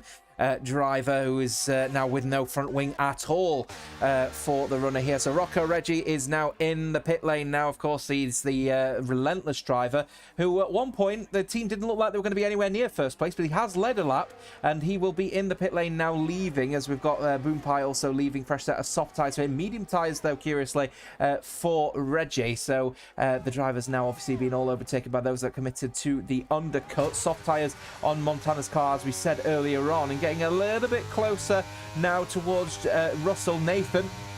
But again, we've got 1.3 seconds. You'll see the mass benefit of this, especially in the first sector, as he just chucks the car through the left and right handers, through the S's, up the hill, and then my favourite corner on the circuit, actually, this one up here, absolutely beautiful, as he then can chuck the car through the couple of right handers and then underneath the bridge, as it looks like Montana just trying to keep it nice and tidy. Oh, it's brilliantly taken, isn't it? And now within the DRS gap of George Russell Nathan himself, as they got a little bit of a battle happening actually between Linus Donovan of ABS and NLR's Marlon at the moment, which is of course going to invite Nathan, George Russell and Montana into the mix here. Yeah, it is the train that has converged. It was Marlon and Montana on their own, but they've all just sort of joined the same bit of racetrack. Mercked on Toxic Tomato. That's a 2/10 train that is being trailed by Boomcha. God knows how to say that. Tycho Hardy, DW there as well, from 8th down to 12th. Here comes Linus Donovan. I thought he was getting closer through 130R. I think he's just backed off though, because what's next? A short little dash from the final corner at turn 18 to turn number 1. Will he get that overtaking gauge? Yes, he does. You can see it enabled there on the steering wheel. Disabled because all that speed, he's got that overspeed from that initial activation, was enough to see him up into P2. Yeah, meanwhile, George Russell Nathan himself looking like he wants to try and find some power that doesn't exist in the back of that Mercedes power unit, because he's got no ERS going into turn 1. So he's using overtake, but perhaps a little bit too much, and that's going to leave him extremely vulnerable to an attack of, shall we say, a very quick driver looking like he was going to be close to pole on now a fresh set of soft tyres. Oh, he has to get on the grass a little bit. A very uncanny position to make an overtake, but he has done it, going through into the first of the two Degners, into the second one, and very, very well taken indeed from Montana, who might make the dive then on NLR's Marlon as well. It's been a couple of corners and a couple of overtakes, and it is a great bit of racing here from NSX at the moment. Fantastic stuff, up to third. Yeah, world class, exactly what they needed as well. Looking contextually at the championship, don't want to be losing that ground to Greenfly Racing. They're gaining ground on Greenfly Racing because, of course, of Tycho Hardy's issues. Yeah, that will change in the future rounds as well. Some big names still to come tonight. Macho leading still by 1.1 seconds. Impressive considering he's done 6 laps on those medium tyres. He'll be into the pit lane again fairly soon, you should think, but we're still not even at half distance. We'll cross that mark when we're halfway through this lap, on lap 13 of 27. This is going to start to converge into a 5-car train, and Montana will have to do the double trouble overtake once again if he wants the lead of the race. Yeah, really, really good stuff at the moment, as the fielders are just trying their hardest to keep up now with the pace of Montana. Remember, of course, there is still pit stops to be had here in this race, because, of course, it is a 2-stop race around here, and if that is the situation for the drivers, as everyone still needs to make their pit stop, that is going to be the one critical element here. What are the tyres that people are going to pick here? Because Montana, of course, is no doubt going to be doing a double soft stint here, going on to the hards. He's looking very sharp indeed, to say the least. The question here is for Montana, is he going to be able to make enough inroads to get past Macho and Linus Donovan before his tyres fall off a cliff?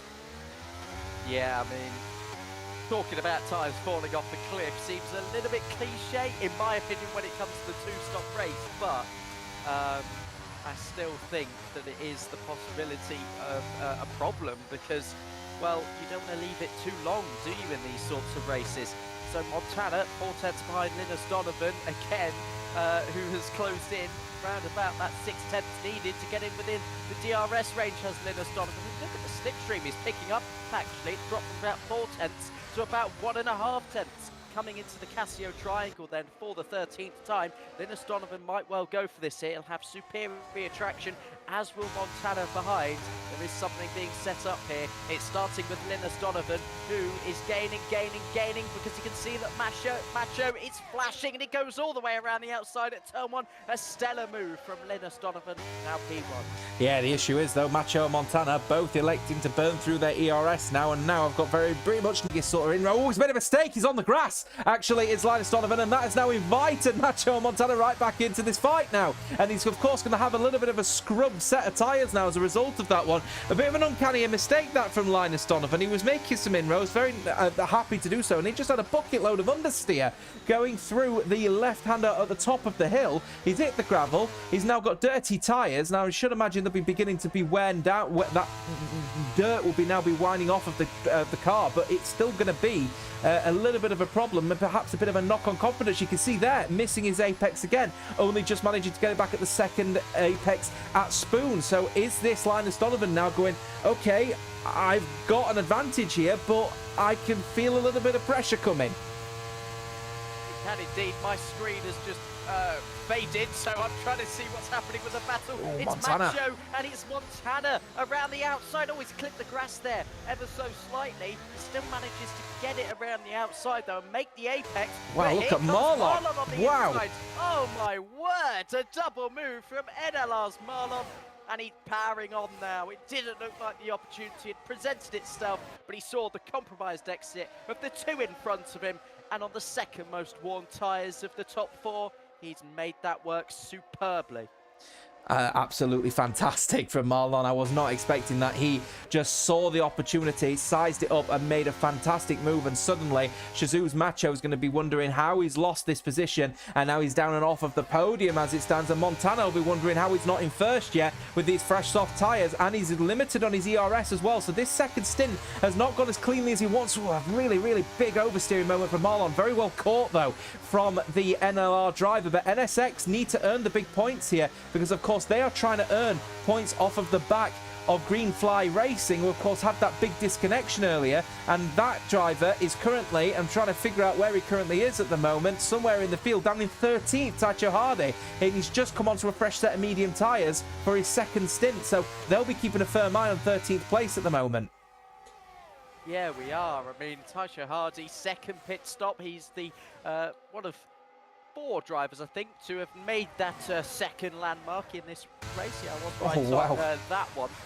And yeah, it's Top, the man that he was dueling away with at the start of this race. It both went completely pear-shaped for them as they both disconnected from the lobby. It's good to see the band back together, the two PC drivers down there in 12th and 13th, respectfully. But it has paved the way for quite an exciting battle, hasn't it? Out in front, Marlon getting ever closer to Linus Donovan. The move wasn't to be that time around, but I reckon we'll see some action in the pit lane from the likes of Macho, who's done 10 laps on these medium tyres. It'll be a 10 or 11 lap stint when he finishes this lap to if he wants to pit again onto the same compound.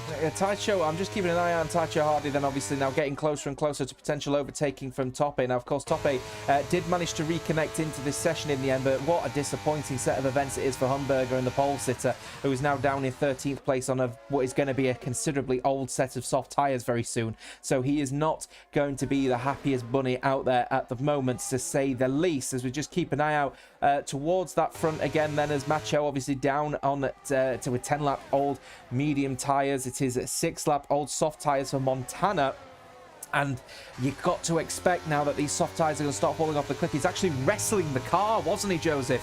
Going through the final corner on the previous lap. So he knows that these tyres are now starting to fall off the cliff. At what point does he just say, I'm going to go for it. I'm going to go all out with these set of tyres. I'm going to come in. I'm going to get a fresh set of soft tyres. Is he going to have to try and match the medium tyre strategist? I wonder. Here he comes then through the Casio Triangle. Is he going to make his pit stop now? Or is he going to wait another lap? He is going to wait another lap. I reckon it's going to be around about lap 18, 19, you know. almost seen Relentless's Rocco power into the barrier there, almost clipping the pit wall with his front right tyre. Here's Marlon to the... That's tuning into view at the moment, all 69 of you. Nice, looking very, very happy indeed as we continue on with our coverage of this 24 hours of Formula One. It is 9 hours and 7 minutes into this stream. If you are enjoying it, feel free to submit a little donation to Special Effects, our aid charity here, who's doing such a great job in maintaining and supporting people through their tough times as they try to get gaming whilst they have their physical ailments. Feel free to take a look at their website as well. Here is Linus Donovan, obviously trying to get past now, repast Marlon after that little challenge that they had earlier on. It's been really, really good racing, hasn't it? Actually, this mixed bagging strategy has really opened up some opportunities here. But once again, Montana has been on a bit of an ERS save actually this last couple of laps here. So I'm wondering if he's beginning a last dash push now before obviously he regains all of his ERS management. You can see lifted and coasting already beginning for Linus Donovan early on the brake pedal, at least getting off of the gas into the right hander. Marlon, 7-lap all medium tyres for Team Relentless once again. Rocco Reggie could be on for a really, really good podium here for Relentless. They need this.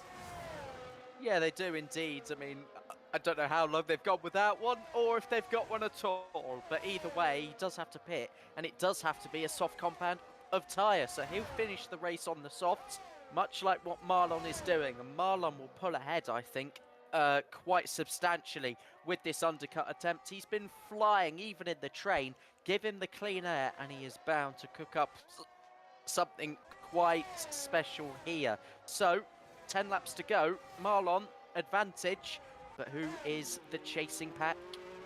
Yes, that is the question, as Linus Donovan is the leading driver, though, out of those that, of course, have only made the one pit stop. If you want to have a look at the situation as regards to the pit stops, there it currently is for you. Anyway, we'll get it switched over. There we are. So that's your current situation as regards the pit stops. You can see everyone from Linus Donovan down to Malta at the moment have yet to make their second mandatory pit stop. Marlon has made his pit stop, and Rocco Reggie, I'm wondering here, is he going to be the one that's going to make the bold call to come in and match the strategies? He's not. He's staying out. Linus Donovan is coming in though for the drivers at the front here, and that is ABS, of course. So they will be now going to the end of this race. It will be a set of soft tyres to the end of this race. The question is, where is he going to come out versus the likes of Marlon, I wonder? Is the undercut going to work? Well, he's getting a tow, a very nice one actually, from Malta. Here he comes then out of the pit lane, and he will beat Linus Donovan out the pit lane, who is just leaving the pit lane right now. He's going to have to yield to blue flags versus Macho, and he's going to have to certainly yield flags to George Russell as well. The last thing Linus Donovan needed, he's stuck in traffic, is what he will see. Oh, that's a fortunate one for Macho. A close score at the exit, but he just manages to edge in front of the pair of them. He's got the track position now, of course, in this train. He's got Malta in front as well, so that should allow Marlon to continue his charge and extend that gap. 4 more drivers in front still to come into the pit lane for the second time. Marlon's gap to the leader is only 17.4 seconds, so he could have a 3-4 second advantage on Montana. Russell and Linus Donovan were side by side there, at least momentarily, as Donovan tries to push on through these medium runners, and he's all over the inside curve at Spoon as Malta again continues to throw a spanner in the works here. Penalty to his name, an obstacle for 3 cars as Linus Donovan pulls on the right hand side on George Russell. He's gaining on Macho as well. This could be a double overtake. There was contact with the rear left tyre. George G. Russell, I should say, goes through. Malta is off the track because he's rear locked on his own accord. And this continues the chaos as Russell still side by side with Linus Donovan. I'll let you take a break and try and get some water down your throat with those hiccups at the moment. I feel of all times to have the hiccups. It has to be during a commentary event. I can't believe it. Get some water down your neck and try and get that clear. George Russell is overtaken in the end by Linus Donovan on these fresh soft tyres, of course. Macho is the only one in the top 3 that isn't on a set of soft tyres, so you've got to argue he may be at risk here at the early parts of this sort of stint, but towards the end, could he potentially come back into it? He's got to try and hold Linus Donovan as much as he can, which is only going to benefit Marlon, who is on a fresh set of soft tyres, but he has a time penalty to take into the equation here, and I believe that's a 3-second penalty, if I remember correctly. If that is the case, then the scenario is that it's going to be, it's a 3-second penalty, so in this situation, Marlon has already managed to pull the gap on Macho, but you've got to consider it 0.7 seconds. It's really close, and anybody could still win this. Yeah, absolutely. I think I'm a little bit better now, We'll but see how it. it goes. Yeah, they just need to battle behind, and then Marlon should have this covered, but that's easier said than done. These drivers will know behind to work together, but Linus Donovan never looked down the start-finish straight. You have to see, George Russell has absolutely no ERS available at his disposal, so I wouldn't expect there to be any overtakes on his part, potentially overtakes from the guy in front of him, though, as Linus Donovan manages to get the move on Macho, but Macho goes off of the circuit, and that invites George Russell to get the overtake, and now Nathan, George Russell, back up to 3rd place, and now on the fresh set of medium tyres is going to be holding back. Guess who? It's NSX Montana, and knowing that Tacho Hardy is now up to 8th place on 6-lap all medium tyres, and fairly certain NSX are going to want to try and get past these guys quickly because they need to earn every point they can versus Greenfly ahead of the Australian Grand Prix. Yeah, absolutely. Macho there losing some big positions. He needed to keep it's a dive and a half. Oh, yeah, it is, as Montana has got the move done on Macho, and Macho just starting now to lose the momentum. It's what you take when you run wide at turn 1 and 2. You're compromised for the entire half of the lap, and now he is the chaser. And, well, against the fresher soft tyres, I don't think he stands much of a chance now, unfortunately. Macho has got all the work to do now. Overtake being used then for Montana as he gets past George Russell. And he's very happy indeed to have that position, and is now up to the podium positions. Gap less than a second as well versus Linus Donovan, so he will have DRS as well on the car in front of the car that he just got over. He's just overtaken. Gap is 3.0 seconds between Linus Donovan and Marlon. It's a 3.0 second penalty for Marlon at the moment, so Marlon is a bit of a squeaky bum time scenario for Marlon at the moment, who's got to try and take every corner with as much ease, try and get it done as quickly as possible, to say the least here, as the gap now falls below 3 seconds. So as it stands so far, ABS will be taking the race victory. NLR will be in 2nd from Montana's NSX from Montana in 3rd as it stands. The 2 medium tyre runners of Russell and Macho are going to have to hold back some seriously quick drivers, including, no doubt, the 2-lap old soft tyre runner of Rocco Reggie. Relentless want big points. They've got an opportunity, and I've got no doubt they're going to want to take it. Yeah, Montana's in a great position here because he's just following the pushing at full strength speed here from Linus Donovan. There's no doubt about that as he fights to stay within 3 seconds.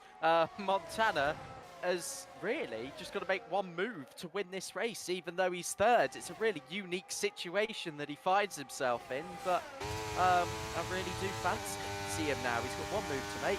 4 tenths is the gap. I reckon he'll make it soon. Yeah, as long as he doesn't make any hiccups, Joseph, as he's trying his hardest. I'm sorry, mate. I'm sorry.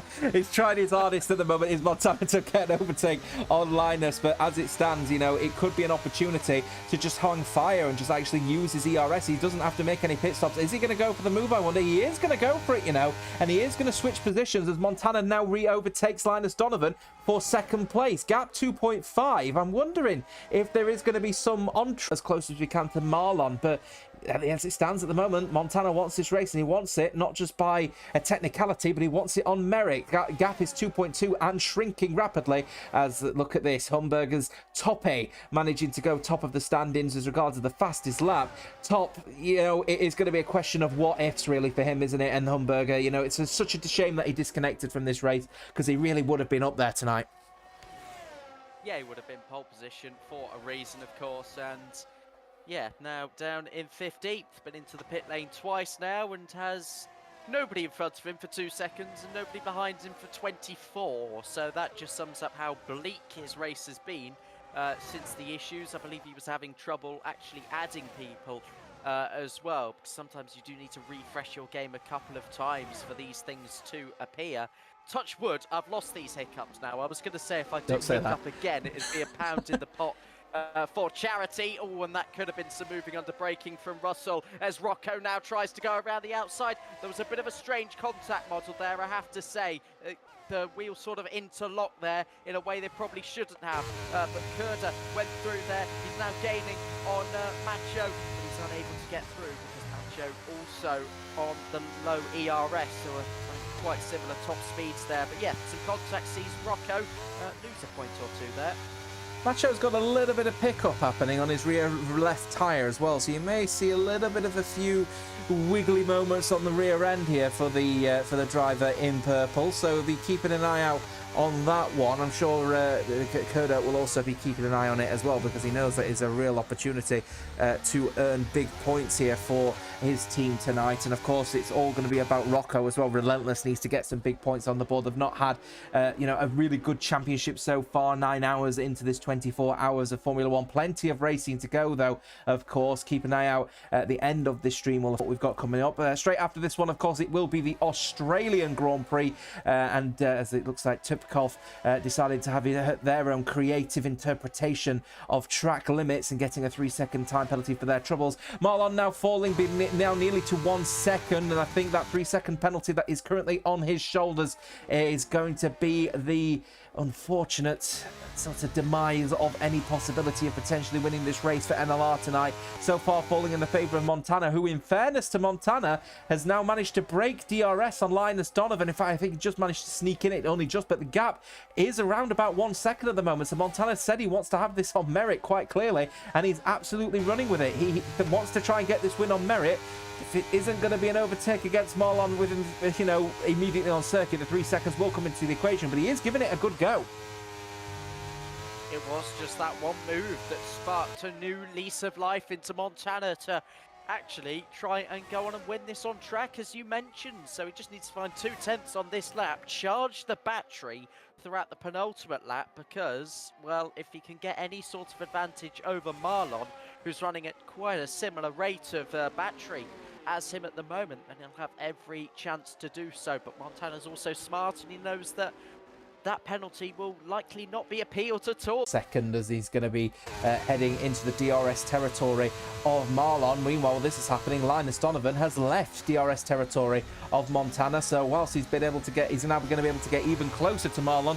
He's going to get even further away from Donovan at this point in time, which is, of course, may invite G. Russell into Donovan's grasp, but it's going to be a little bit too late, I suspect, in this one. 4 cars in close proximity with each other, by the way, of course, and that's Relentless in 7th place through Rocky Reggie, looking to try and gain a little bit more time than perhaps, or a few more positions perhaps than what he thought he could have had in this race. He's looking like he was going to be in the top 5. Currently in 7th at the moment, stuck in a bit of a train with Kurda, Macho and George Russell up in 4th at the moment. So anybody up for grabs to get 4th through 7th, I suspect. But the top 3, I think, is starting to look like we're going to have a definite winner, and it might even be done on circuit. We've got 1 lap to go, but as it currently stands, Montana is now really breathing down the neck of Marlon. Yeah, we've just had the updated round 8 standings come in, and Greenfly Racing were ahead. They were on 155 points, ahead of NSX on 151. This would be a massive swing with NSX as it stands scoring 25 points. They'd go up to 176, and Greenfly Racing with Tycho Hardy would score 13, taking them up onto 168. They'd bring about an 8-point advantage in favour of NSX. So, does he go for the move on track? Does he stay behind for the last lap? I think he's going to go for this one. I don't know why Marlon would, well, they'd try and back him up, wouldn't he? And then see what happens with the car behind. So I think he has no choice. Does Montana? Here he goes. He has a bit of a slide over that exit curve of turns 17 and 18. But he's in the slipstream. He's got the DRS. He pulls left. He's got the outside. And he's got a full car length ahead of Marlon on the final lap. Yeah, fair play, fair play. He wanted to do it on circuit, and he absolutely has done it. Has Montana now leading this race to take a solid chunk of points here for NSX to take the lead in the championship versus Greenfly Racing. Of course, Greenfly are fielding the F1 Sim Racing World Championship leader Thomas Ronhaar at Australia in just a few minutes' time. But we have to get this race concluded, and so far NSX are going to be smiling from ear to ear as they hold back Marlon. Marlon struggling with ERS at the moment, but Montana doing the same. Linus Donovan has sort of fell into his own grasp now, saying, yeah, I'm just going to have to accept P3 for a Team ABS. And that's yellow flag you saw a little bit earlier on, by the way, was XE Sports Vessel going for a little bit of a spin underneath the bridge, I believe, at the second Degner. Here then through Spoon they will go. Montana looking to try and hold on here, and it looks to me as if Marlon is going to try his hardest using what's left of his ERS and try and get a toe off of the back of Montana, but to me it might just be over, done and dusted through 130R and then into the Casio triangle. Marlon going to go for the dive. He cuts off the gap though, does Montana, and that to me looks like it's a little bit of a nudge at the end there, but Montana is going to smile ear to ear because NSX are now leading the championship in this 24 hours of Formula One. Donovan finishes in second in the end after Marlon with that 3-second penalty means that he falls to third. Macho finishes in fourth with George Russell Nathan finishing in fifth. Rocco in the end finishing in a very solid sixth place for Relentless. It's a really good points haul for them actually, with Kurda in seventh, Boom Pie in eighth, Merckx in ninth, and then AJ rounding out the top 10.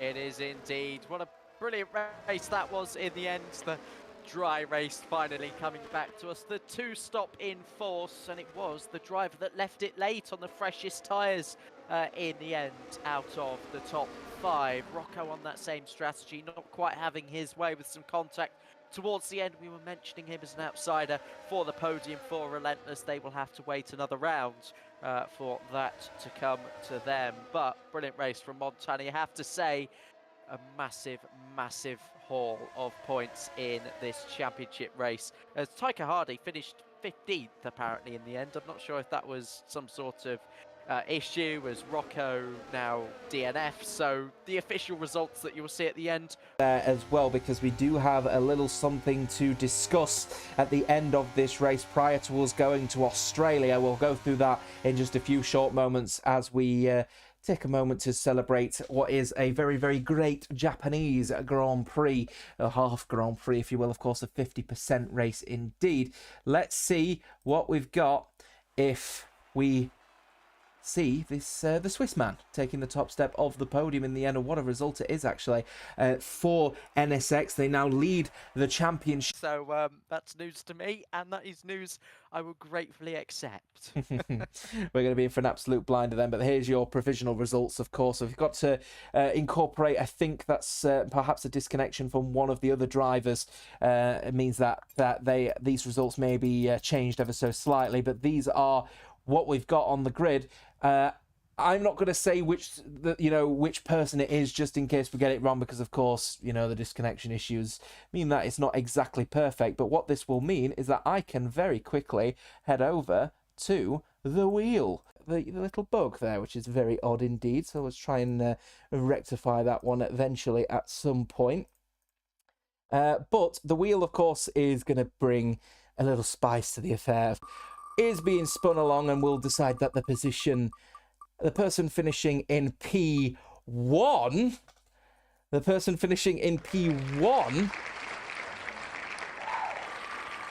will have a different points tally potentially. We'll see what the spinner says, because the winner of this race has got double points. The winner of this race has got double points, and that means Team NSX have just massively earned big time off of the back of that one. That is one amazing result for NSX in this one. Let's take a breather on that one as we go to the little intermission screen, and then we'll review that one at the next race in Australia. See you in a bit.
Someone's just asked, where did Montana finish?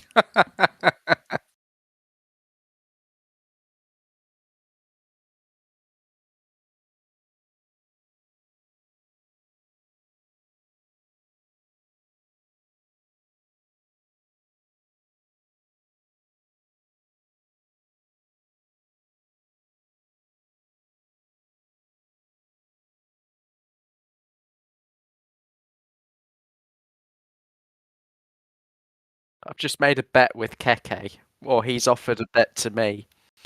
He said that we've got to pick Ron Zeus's finishing position. I said odd, so he's gone for even. The loser donates €10.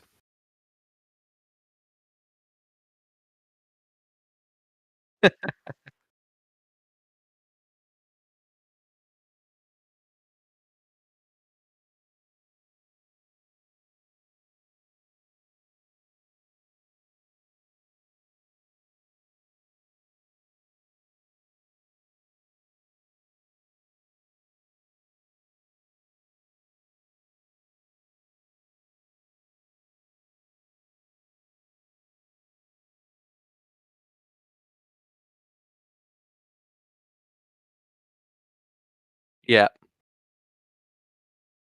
Yeah.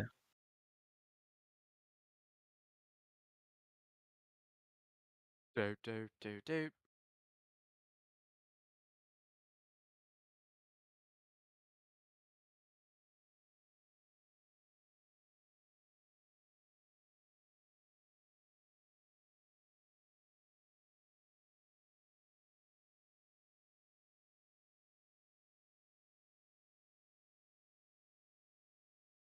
Marlon is appealing. Yes, the 3-second penalty.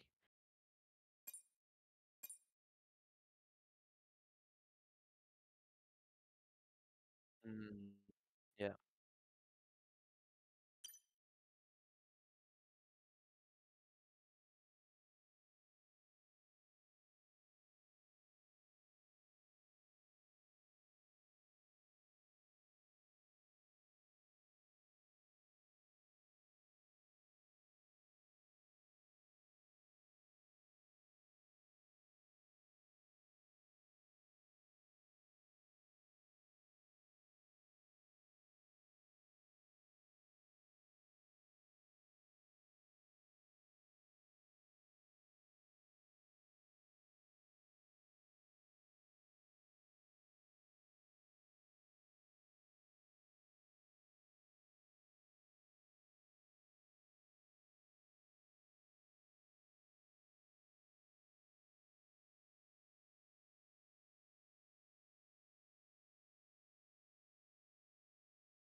Ooh, I'll give you another one. Yep.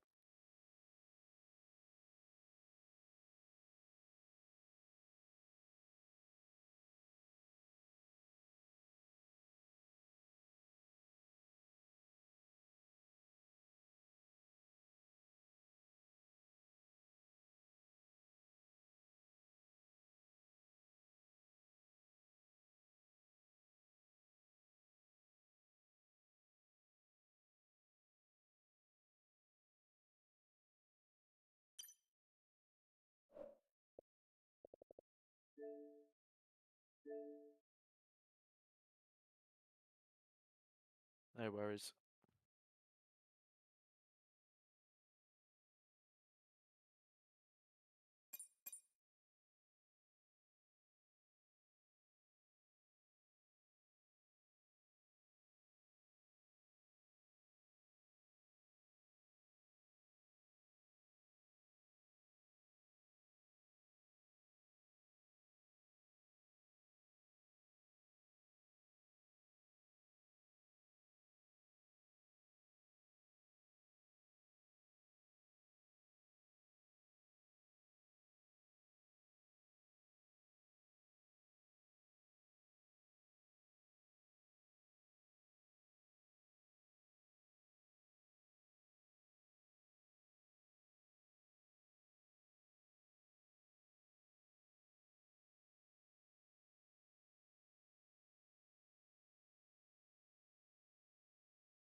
Well, after all of that, we could take a little bit of a trip down under for a nice holiday, Joseph. But you know what? I think perhaps we'll do some racing instead. It is now 11:15 here in the United Kingdom, and we will get going for round 10 of what will be an exciting round of 22 for the 24 hours of Formula One. It is myself, Jota, alongside Joseph for this event as we get going in just a few short moments for this race live in Australia.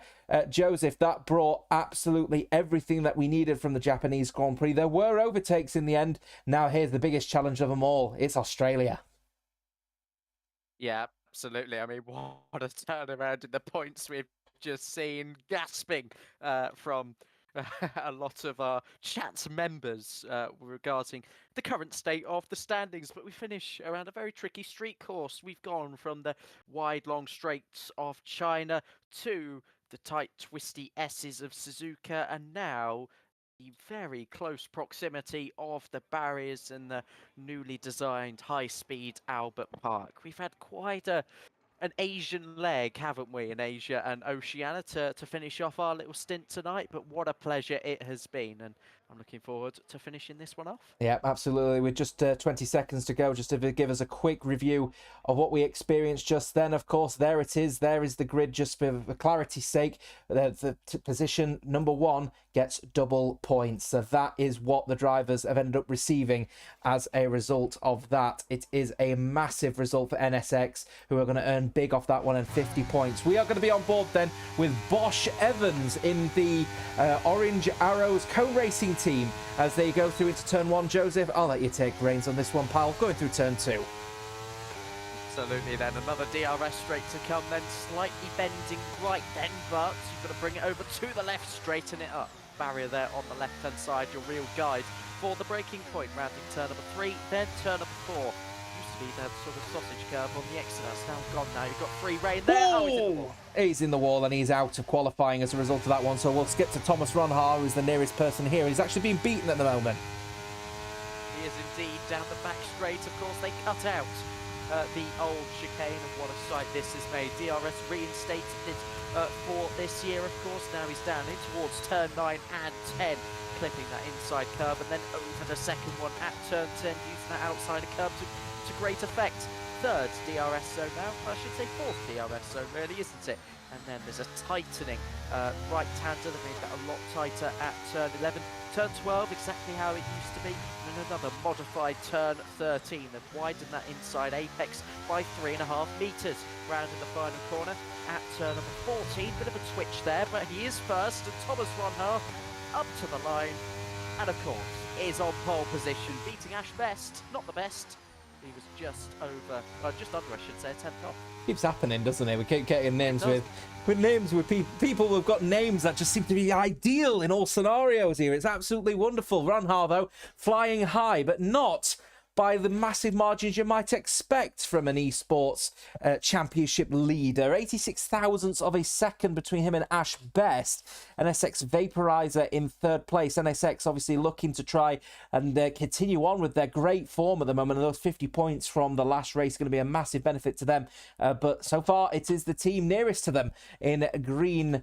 The team in green, if you will, leading the way on pole from George, and then Racek, and then you've got Matthias, Hacker, and then Ecos managing to get themselves up to 8th place with Friday and 9th, and Jones rounding out the top 10. Let's see what we have ahead of us then for this race. It's going to be, I think, a very quick stint straight into the race, Joseph. What are we to expect around Australia? Yeah, I mean, obviously the 4 DRS zones that I alluded to on that lap. It's a recipe for a lot of overtaking, despite the high-speed corners. Not too many heavy braking zones. You've got turn 3, but it's sometimes very difficult to get 2 cars in there side by side. But either way, I think we'll still see whoever potentially goes for that overcut with a really good chance at the end of the race, picking off drivers if they can one by one, and then taking those points, those extra points that we were mentioning. Yep, it's going to be their critical moment, of course. Nobody, I believe, on this race have decided to go for double points. So that is now offering an opportunity for people to just do some solid racing around here in Australia tonight. So let's see what we have ahead of us with those drivers getting themselves ready for an intense race around Australia. The drivers are definitely going to be lining up on the grid, and we're going to get going for this race around Melbourne Park. And as we are waiting for that timer to eventually tick down, I am aware that we are ticking down a timer, so we should be here getting the red flag and red lights anytime now. That's for certain, Joseph. But it seems like we are waiting just a little bit longer on that one as we continue to look at the main sponsor of DHL, which I'm sure is an absolute fun time for everyone, that's to say the least. But here we go. It's 1, it's 2, it's 3, it's 4, and it's 5 lights. It's 5 lights, and they are a go. The drivers, here they are. It's a really poor start from second place, but it looks like it's a massive amount of desync, and there is debris on the circuit immediately at the back from that poor start. Thomas Ronhar leading from the front, though, from NSX Vapor. Ronhar is under a lot of pressure here down this back straight already. It's the 4 cars as the gravel traps around here at Albert Park causing trouble early. Well, looks like I'm getting my inner James Head in this one here at the moment, as people coming into the pit lane to get a massive amount of damage repaired. I'm getting my inner James Head at the moment. Looks like that one actually was a result of an internet connection issue, as it looks like I just randomly disconnected from the stream, and I randomly disconnected from yourself there, Joseph. Apologies for that one, but nonetheless, a bit of a messy start at the front, wasn't it? Everyone just colliding into the back of each other. Looks like a lot of debris, a lot of people making some early pit stops here, and that is obviously the last thing that people want at the moment. But for those that have been able to benefit, they've benefited massively. 3 positions gained for Boompai, 3 for Hako. We've got 6 gained for the ABS driver of Keanu Lightoad. So we've seemed to be, you know, a bit of a mixed bag around the field, but the biggest loser at that one by far is Matthias Roma. Yeah, absolutely. I mean, just epitomised his first lap there at the end of turn 11, him going into the gravel trap, and I think it'll be the first of many tonight of drivers running wide there as they get late on the brakes into that tight 11. That was before they actually got into the corner, so I'm not sure if that was contact with Bosch Evans or Gareth or whoever was in front there, but strange to see a car around like that. Yeah, I believe that was Bosch Evans in there in the Orange Arrows Cone Racing team. I'm going to keep calling them the Orange Arrows. Anyone has the audacity to bring an orange car to Formula One, I am going to be referencing the old Arrows team when they were sponsored by that mobile network. Anyway, the drivers are keeping themselves in close proximity to each other. That's more specifically targeted the Vaporizer and Ronhar, both looking fairly sharp at the moment towards the front, but Ronhar not immediately running away with it. This is something we didn't see in qualifying as well. They didn't immediately run riot, but it looks like to me that the Super Aguri of the Contest of Speed Hako also looking sharp as well in 4th place as he tries to hopefully get Contest of Speed, I believe, their first podium. I don't think they've had one in this race so far, but they're keeping quite close at the moment to Racek in third. Yeah, they are indeed. The top five really started to get away from Friday, who we last saw, well, for soft rain of 5 cars as well. But George is into the pit lane. That's of ERT, sporting the hashtag 24F1. Of course, to raise awareness for this fantastic event. He comes into the pit lane. Is it damage related? Unfortunately, it is. He's changing his front wing. Just keeping an eye on the people that are all in this little battle then, of course. The top 5 stepping away from Friday, but it's Friday then. It's Saint and Boom Paiwa. And, oh, God, that was actually pretty poor. I'm sorry. No, you know what? I'm going to leave it there. I'm going to leave it there. You know, this is the point I announced my retirement from commentary. A bit of a nudge from Ron Har there, just to say, no, I'm going to have that space, son. Thank you very much. And he stays in second. So, Vaporizer now leading this race for NSX from Thomas Ron Har. This is exactly what NSX need right now, actually.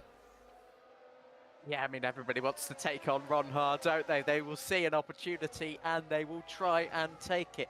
I took him out in an open lobby once back. At the moment, I'm trying my hardest to get it rectified, but unfortunately, I think this is the best I'm going to be able to get you for now. Well, of course, I'll keep investigating what might be causing the issues, but I have a sneaky suspicion it might be internet connection related now on this point, because it is a completely different error that I am getting. Ron Har now leading the race, though, from Vaporizer, then Killian Racek in third from Ashbest, and then Hako in fifth. Yeah, indeed. Thomas Ron Har staying in front. Vaporizer again having the opportunity. The top 3 actually bunching up a little bit to within around half a second. So, again, I think this is really where we start to see the positions chop and change all the time. Finley and Matthias Roma, they came to terms down in turn 11, I think, from lap 1 of this race. They're now having their own little tussle, having already been into the pit lane.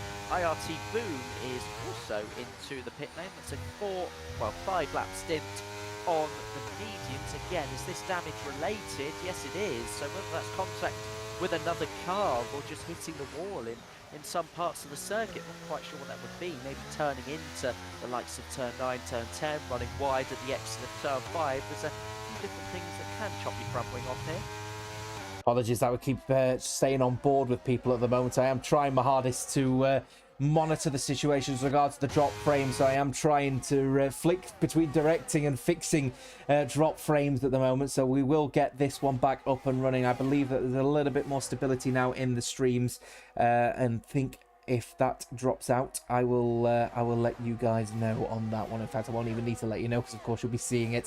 Vaporizer still in second then, of course, after losing that position to Thomas Ron Har at the lead of this race. He is trying his hardest, to be fair. It's Vaporizer, of course. Now NSX have actually got that little bit of a cushion now, haven't they, Joseph, with that 50-point haul that they've got from Japan as a result of the mystery position. That, you know, if they end up losing out on the race victory tonight, they've got that buffer to know that it's not going to be a massive chunk that perhaps could have happened, you know, if we were still, you know, if the Japanese didn't have the mystery position didn't happen. So opportunity knocks, really, isn't it? Yeah, of course, there's always just these few little things in these charity events just to keep the drivers on their toes. That was one of them, a 50-point haul, as you rightly mentioned, which means I'm very much looking forward to seeing what this championship looks like in the morning when I wake up and come on for the Monaco round with Nathan tomorrow morning. I want to see if that's been wiped out or whatever. Oh, Friday, I was just on boards with him and he's had a massive drift coming through turn number 5. That was a close one. Kart was very close and did well to avoid him. 6-second gap opening up here. Could be carnage in behind as well.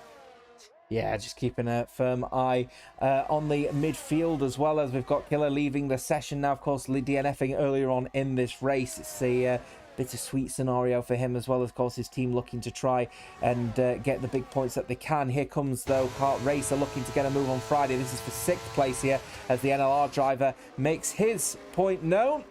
And he's now up to 6th place as the esports contest of speed driver of Saint, also getting pretty close with the fielders as well. And of course, do be afraid of 9th as well. So got a little bit of a train starting to develop between 6th and 9th at the moment. And of course, keep an eye on Arnu Leotoud as well in ABS for 10th place, as he is looking to try and bounce back from not a particularly great start. We do have people pitting, though, towards the back. Of course, people in 13th place moving over to their medium tyre. Of course, course, the first of 2 mandatory pit stops. And of course, George also in the mix as well. He pitted quite early on, as did a few other people as well. QRVR, Verstappen, Ron, all result of that incident at the beginning of this race. They all had to pit quite early. Yeah, quite need Ron to get out of P16, otherwise my bank account could be looking a little bit scarce come the end of these 29 laps. For context, I've made a bet with Keke, who might well be watching. If Ron finishes in an even position, he will be making the donation of €10, but the other way around, I will happily cough up that money. Yeah, Friday and kart, I quite enjoying this battle because it's 2 drivers on the very edge, but mandatory pit stops was the question. We're seeing the first of 2 from Vaporizer, from Killian, and from Ash as well. Yeah, they're all in the pit stops now, looking to swap over. Fresh set of medium tyres on for Killian, on for Vaporizer as well. Ron Haar obviously is extending his stints. He started on the medium tyre. Hako stays out though on the old set of soft tyres, so we are expecting that there'll be some pretty big benefits in staying out there though on the tyres. Coming in rather, and using the undercut potentially on the medium tyres. So Vaporizer coming in early, is that going to be of benefit to him versus Ron Haar? Or has Ron Haar managed to look after his medium tyres, I wonder? We can only see. Yeah, indeed. And a backwards car. We've got 2 at turn 2, and it's PW Jones and Keanu Lutard. No, it's not. It's Findlay there as well. And coming back onto the circuit, front wings going flying. One of them hit him on the way through. Findlay's got no front wing. PW Jones is back up the inside. There's another car around. It's Matthias Roma, who for the second time tonight finds himself into a gravel trap. 3 cars there spinning off in the first 3 corners of lap 9. How bizarre. And that's all. And these are all drivers, of course, who had experienced that pretty awful start to this race as well. So these drivers are all already quite frustrated. So expect that frustration is also going to start to become quite prevalent between those. Vaporizer and Killian Racek also getting into a little bit of a battle. Is he going to go for the dive down the inside line? Well, I would have done, but Vaporizer in the end electing not to do so.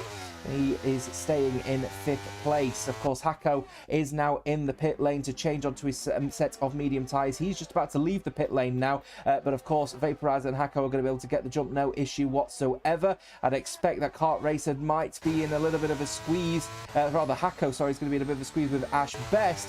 But in the end, Ash Best managing to get the best of Hako and stays in 5th place. So everyone has now made their pit stop as far as I'm aware, and if that is the situation, we have got another pit stop to go. But as it stands so far, it is apart from those at the front, of course, Friday and Thomas Ron Haar, who are extending their stints because of course they started on the medium tyre.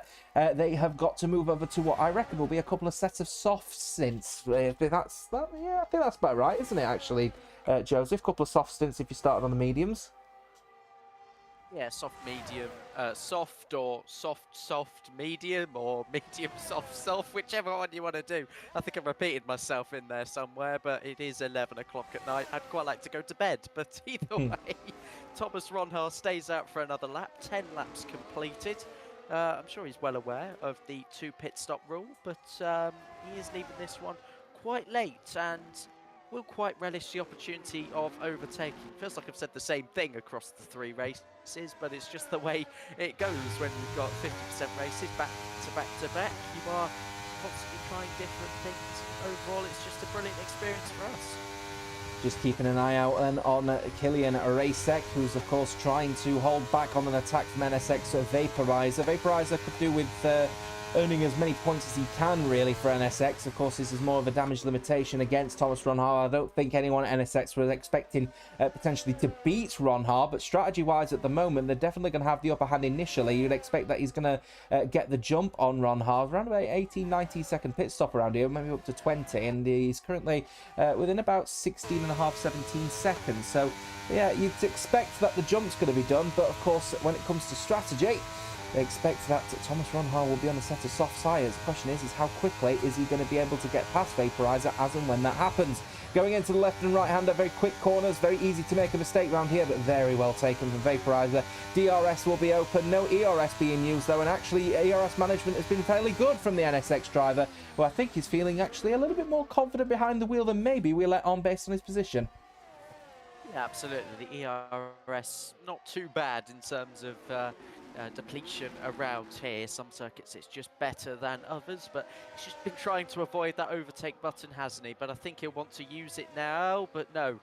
Killian also has DRS available, so it'd be a bit of a waste going for it there. Thomas Ronhaar exits the pit lane on a set of soft tyres. He's comfortably ahead of Ash Best by around 2 or 3 seconds. It's the tighter line into the first corner, of course. To make that 2 seconds, Ronhaar has about 2 to catch himself. Yes, of course. Then, of course, with that one now, Ronhaar on a fresh set of soft tyres. He's going to stay in front of Ash Best. It's all going to be about how quickly he can get to the back of Vaporizer and how quickly is he going to be able to get the move done. Because, of course, if he sticks behind Vaporizer, Vaporizer's got another pit stop to do, and he'll very happily go on to another set of soft tyres, which means that it's all going to be fair game at the end of this one. Then on board with Thomas Ronhaar going down the main straights here. 5-second penalty for corner cutting from Boom Pie as well. Very, very odd penalty to get around here as well. It looks like there's actually a bit of scrapping happening at the moment for the position for 9th place as we're on board with the esports costs ECOS driver of Saint against Verstappen, who's struggling with his ERS management at the moment. DRS is available, but look at the overspeed going around the outside. Might be a couple of positions gained here, but Boom Pie cuts him off completely side by side through the left and the right hander. There may be a slight collision there, but Verstappen down to 10th. Yeah, brilliant racing there from the two of them. Will he try to find it back? Ecos Saint defending there momentarily to the inside to try and break the slipstream. But that just about does it going into turn 11 on lap 13. Boom, of course, with that 5-second penalty. That will see him drop around 5 positions, I think, with this current state. It's an 8-second penalty, actually. I stand corrected. Bosch Evans, an additional 3 seconds there down the order. George comes in for his second pit stop. The first one was unscheduled due to the wing damage, so he's had to sort of take the hit with this second stint. No wing change this time, but it is another set of mediums to go. Still quite a comfortable 15 laps in this race. Just having a look at Verstappen, who's looking particularly aggressive, as the name would imply, as he goes down the inside, going through into turn 3-4, as it looks like Killian has been overtaken then by Thomas Ronhaar. So that is now Ronhaar on the fresh set of soft tyres. It only took him that 1 lap, and he is now going to begin to make that inroads. The question is how many laps is he going to be able how many laps is he going to need to get out of the DRS of those in front of him? I've got a sneaky suspicion it's going to be less than 1 here as it stands at the moment, as the gap is already 3/4 of a second and rising rapidly at the moment for Green Fly Racing. The Vaporizer still stuck behind Killian at the moment, will be wanted to try and earn at least a second place to minimise the damage. 1:18.8 at the moment for Thomas Ronhaar. He's flying out there at the moment, and the gap of 1 second is about to fall. Killian will have the DRS on this occasion, but on the next occasion, I have a feeling Ronhaar is going to start making his own way around this. I was going to say, what are you reading? I was going to say. Not that good in my opinion, slightly overrated, but either way, he's done a good job to get 1.2 seconds clear of Killian, and Vaporizer is trying to overtake said Killian. Oh my word, that was brilliant around the outside there to almost make it stick. He's got another opportunity now though, if he fancies it. He'll want to keep pushing onto the back of Ronhaar, but Vaporizer and Killian are just going to have their own battle, I think, now for P2 over the next few laps. Yeah, certainly will. I think P2 is obviously going to be the position that NSX would be wise not to try and, bury themselves too deep into any kind of attack versus TES, because of course a 3rd place is still a good result when you've had a 50-point haul at the last race, but ideally they do want 2nd place. But I think it's going to be the instructions given by the race engineer is going to be no risks, and I think no risks certainly indeed now, because Killian has now just received a 3-second penalty for creative interpretation of track limit, feeling the pressure from the NSX driver, and that only means it's going to be a benefit to the NSX driver, because now he could just stick back and just let the rest of the race unfold in front of him with 14 to go. An update on who Friday is. He announced in the Race 8 chat that he is Luke of CSL, so that makes the spotting a little bit easier on that one. It's a massive revelation here tonight. We found out who Friday is. It's just that his name appears different on EA. Oh, Killian's lost it. Coming out of turn 10. Unbelievable car control, mind you. 3-second penalty. and he's now starting. Going to be telling their driver, calm down, relax, just let the rest of the race unfold, because their issue now is Ash Best is starting to breathe down the neck of Killian Racek. Remember, Killian with that 3-second penalty gap, 3.5, only means that it's going to be mass benefit to Ash Best if Killian keeps losing time. So just bear that one in mind. And of course, Ash Best absolutely does need these points as well for Humberger on for a podium with the weekend. So he will be in DRS at least, and he is using ERS as well to try and keep within touching distance of Vaporizer. Yeah, he is indeed. A few more pit stops further down the order. Wouldn't really change too much in this race. Ronha 3.4 seconds clear. We can do a lot now with that final pit stop. Even Vaporizer and Killian, who are on slightly older medium. And this little battle is probably the closest out on the field at the moment, still within DRS territory, whilst Killian and Vaporizer obviously are still battling themselves. You know, opportunity knocks here. He is starting to open up here as Speed Gareth has made a small mistake, and that's allowing Verstappen to get up his trumpet a little bit of flick up the rear. And is he going to be able to hold on? He will stay behind, but I have a feeling that this overtake is going to be done sooner rather than later. Onto the grass ever so slightly, but Verstappen will get the move done. George is relegated to 12th and Speed Gareth relegated to 13th as a result, because these two are going to keep fighting it out. But in the end, give you Verstappen now in 11th.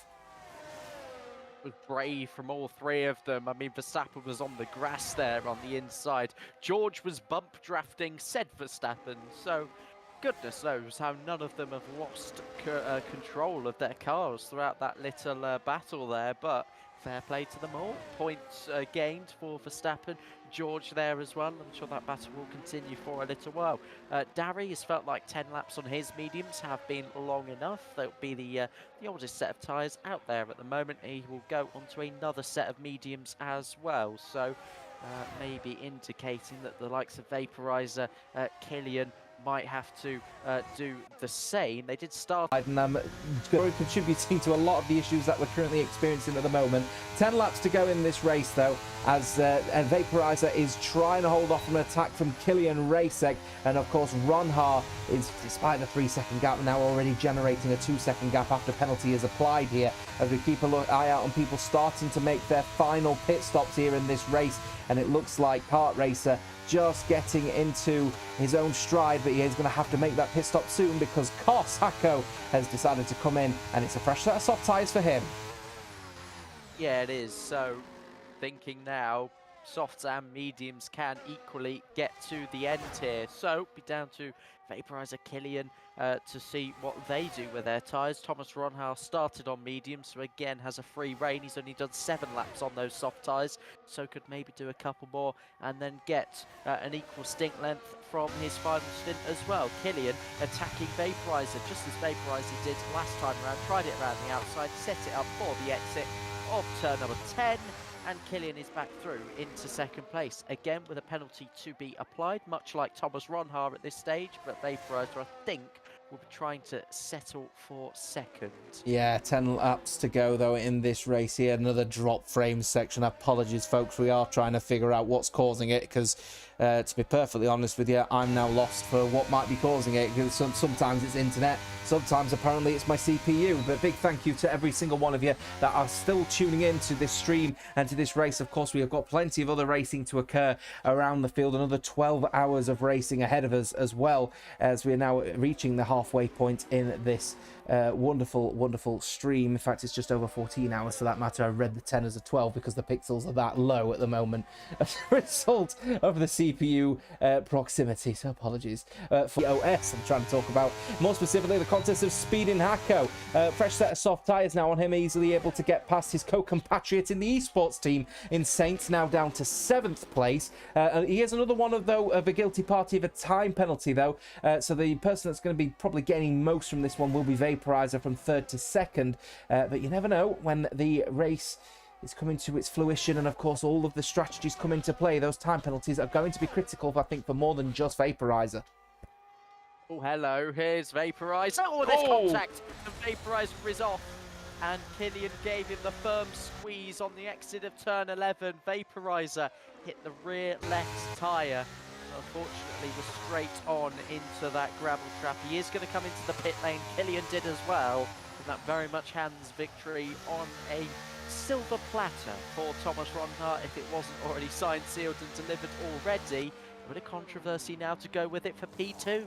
And you know what? That's critical because he's now had to make the early call for a pit stop, which is falling outside of his strategy. He may end up still finishing in third place. Obviously, Ash Best is just coming out of the pit, out of the lanes now, which is going to allow him to hold on to get P3. So he's going to have to battle with that one as the Ecos Saint getting a 5-second penalty for speeding in the pit lane. Vaporizer could still be on for third place here despite the incident, but to say the least, if he has any more of those little situations, then that 50-point cushion that they gained in the last race could be, well, shall we say, completely evaporated or completely vaporized, if you will. So Vaporizer is going to have to just keep a firm eye on it. Yeah, it could be. Thomas Ronhaar, I mean, coming into your setup when you need him the most was always going to be a big boost, wasn't it? But either way, they couldn't have foreseen that there would have been such a bigger gap to close. The updated points did come in. It's Team NSX on 201, Greenfly Racing on 170. So it is a 31-point deficit to overturn. And it all starts right here with Thomas Ronhaar pitting for the second time in this race. It is a set of soft tyres to the end, as I did expect. Did a brilliant job in that middle stint, and he's out of the pit lane and ready to bring this one home. You know what? I'm going to give some credit back to Vaporizer here. So, Killian has just left the pit lane right now. He's just going around turn 2. There is Vaporizer. So the gap between Vaporizer and Killian, despite going off of the circuit, is going to be something like 2.5 seconds, despite the fact that he went off of the track by quite a long distance and then ended up, you know, grazing over the gravel, is actually doing relatively okay versus Killian. And now I'm going to argue he gets past Ash Best relatively quickly. This is assuming, of course, he can get past the person who started second place. Let's make this clear. You know, second place isn't actually out of the equation here for NSX. So let's see how this stint goes out now. There's a 5-6 lap stint left here.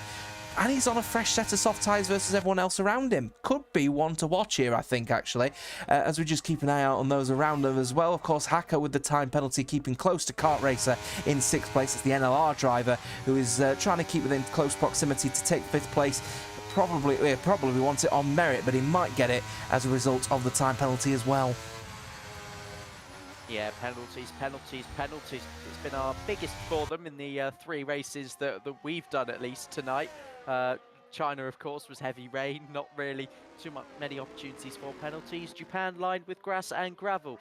Albert Park, yeah, you really have to push the limits, don't you? Especially at turn 9 and turn 10. So easy to turn in too soon or too late for either one of those corners, and that's where we're seeing the accumulation come from. Thomas Ronhaar, the race leader, P2 Killian, both with 3-second penalties. Ash Best in that net second at the moment. Vaporizer will also inherit a podium spot if he stays within 3 seconds. At the moment, that is looking around about 3.1. So it is a straight fight here. I do like seeing these gaps changing all the time. As further behind, Ecos Saint ahead at turn 1 of IRT Boom. That's quite a big tyre disadvantage on the end of the IRT driver, but you just have to firm that one. And if he hasn't pit twice, he has pit twice, but he'll be on quite a worn set of mediums at the end of this one. So looking fairly good indeed for those around us, as well as we just take a quick look, if you don't mind, whilst we're in a little bit of a lull in the actions at the moment. I say that, QVR rather, of Verstappen and Friday getting into a little bit of a battle in that one, as Keanu Leotow has actually ended up disconnecting from this session. That's the man currently located, if I can try and find him actually at the moment, and my tired eyes suggest to me that he's actually retired from the session by the looks of things, so that would be the reason why he's disconnected from this race anyway. But there you are then, as regards of the points tally, as regards of how many positions, has been gained, and Verstappen has gained massively in this race, 11 positions so far. Ron up. Yeah, it does a good job now, doesn't it, in my opinion, but where are we looking with regards to the end of this race? We've lost the ABS driver, Keanu. third in the championship. Greenfly Racing's Thomas Ronhart really is still focusing on Vaporizer to see if he can limit the gap that Thomas Ronhart ekes into by the end of this one. It's a 3/10 gap now. It's our closest battle on the circuit. One very much worth sticking, watching right until the end of the race. So look at the gap between Ash Best and Killian at the moment. It's 2.5 seconds. Vaporizer at the moment is around about 2.8 behind Killian. As it stands so far, Vaporizer's going to actually jump Killian after the penalties are applied, and he will be on the podium in third place anyway. The question is will it be third or will it be second? And how much is he going to battle with Ash Best, or how much is he going to work with Ash Best here? This is the Humberger team, of course, who are looking to try and counteract after starting second, but again, a poor start from the team meant that they ended up dropping a load of positions. Now they've got an opportunity to potentially front of Ash Best, and that move looked fairly clean and fairly quick here. So Ash Best maybe electing not to challenge too hard here, knowing that that Humberger really could do with these points. Yeah, they could. I think everybody just trying to fight now for what they can get, and Ash Best, well, slightly less on the ERS front. Both have been pushing since we last checked in terms of that, because they both want to be within the 3 seconds of Killian. They've got two things on their mind at the moment: racing each other, which they could very easily get distracted with and start battling a bit too hard, and of course closing in on Killian. So which one do you prioritise at this stage? I think they continue to work together. I think they'll start to DRS off of each other, if at all possible, through turn 9, through turn 11, those two DRS zones, because, well, there's a lot to gain for both of them here. Absolutely, here as they would be able to earn some big points in this podium, of course, beyond this one as well. Kart Racer is slowly but surely gaining a bit of time here on the Kos Hako driver. That's the driver of the Contest of Speed, looking like he's going to get some big points here, but with that time penalty lingering over his shoulders, he will drop to 6th as it stands. Another person falling guilty of track limits excursions is now George for ERT, so he's not going to be happy with that one. That's George, currently located down in P9 at the moment. People behind him also with time penalties, and right in the middle of that one, actually, it's the 12th place man doesn't have a time penalty at all, so he could be on the cards of getting some big points here. But as it stands so far, Kart Racer just hanging back from the Contest of Speed of Hako and stays in 6th place. The safety car, what am I saying that for? DRS opens once again to go down towards the main straight, but once again, no move being made immediately out the blocks. Gap, by the way, 7.9 seconds between Thomas Ronhart and Racek at the moment. Killian for TES. It's big points actually on the way for TES as it stands as well. You know, they were on the way to big points actually in Japan, but again missing out as a result of, I think, what was DRS trains forming along. But right now, on for a good result. Vaporizer 3 seconds back from Racek at the moment, though. Needs to stay within 3 seconds if he wants to take P2. After that collision with Killian earlier on, Vaporizer will be very happy to take P2 out of his hands. 3 seconds the target, 3 laps to go then. The task is pretty simple, just match, in terms of what Vaporizer is doing, match Killian at the moment, but he's also still checking his wing mirrors all the time, virtually of course, as Ash Best continues, both of them, to make sure that the gap is there, and that Ash Best, if he can, overtake on the final lap to get P2. Another cheeky little disconnection there from that one. I think that one is now my internet there. Fantastic. We'll keep an eye on that one as Saint now up to 9th place in that battle at the moment for the front runners here. I think it is 9th, 10th and 11th all battling out at the moment. Actually, Ron managed to make a move on George as well in that one, but Vaporizer is still the one that we're watching at the moment versus Ash Best, because of course the gap now 3.1 seconds Vaporizer to Killian Racek at the moment. Gap needs to be less than 3 seconds to take P2, and that is all that he needs to do. The awful situation though, of course, is, you're right, Joseph, he needs to keep looking behind him, because he knows that Ash Best will be very happy to swallow any positions that he makes a mistake on handing over. With 1 and a bit laps to go, that pressure really is on. Gap 3.1. Indeed, Vaporizer maybe just starting to feel the pressure from both sides here. Killian, of course, he's pushing hard as well. Don't forget that. He's pushing to extend that advantage. Vaporizer's pushing to withdraw some of that time that he's lost. Oh, Ash Best got in really deep, almost ran wide and off the track, almost clipping the rear wing of Vaporizer. two to go now, one to go now as Thomas Ronhau crosses the line. I thought my eyes were deceiving me. He has now crossed the line. Kart Racer up the inside of Hacko. Hacko with the penalty that will surely secure Kart Racer P5 in this one. What a huge gap that is to the top four, which just shows you how brilliant they've been throughout the course of the last 29 laps. And Vaporizer and Ash Best, can they do it? Gap 3.0, penalty 3.0. That's all on Ash Best. He's going to want to focus on the gap in front of him, and that is all that's going to be on his cards. If he ends up losing to Ash Best, I think at this point he'd just have to accept it. It's all about that gap towards the front. Now 2.9, he uses overtake down this main straight in the hope that if he uses it here, it's not going to be a massive issue on the back straight. Gap 2.7 and shrinking. DRS available for Ash Best. He's not going to make any or pose any challenge immediately out the blocks. Very well taken from Vaporizer. Gap 2.6 in this battle here to try and take P2. Of course, after that collision with Killian, Vaporizer will be very happy indeed to take that victory. We do have to very briefly, unfortunately, go back towards the front, and we haven't really spoke about him at all, but in the races that he's been doing, it will be 2 from 2 for Thomas Ronhau, who now takes victory at the Australian Grand Prix. Killian Racek will finish in P2, but with time penalties applied, NSX Vaporizer will finish in second. Ash Best will just miss out on the podium in the end. Vaporizer has done everything he can to mitigate the damage that may have been inflicted on NSX's lead in the championship. Thomas Ronhau will take the victory, but it will not be the amounts of point haul that they need after that horrible race for Greenfly Racing at Japan. Kos Hacko will finish in 6th, from Friday in 7th, from Verstappen in 8th, Ron in 9th, and then the final of the Kos teams in the esports team finishing in with Saint in 10th, but he will climb down the standings as a result of penalties, giving that 10th place to another team in the end. Joseph. Well, I've just got to say, well done to Ron, who was Keke is going to put in €10 into the donation pot. I've said odds, it is an odd number. P9 finish for Ron. That is all I'm taking away from that race. I'm joking, of course.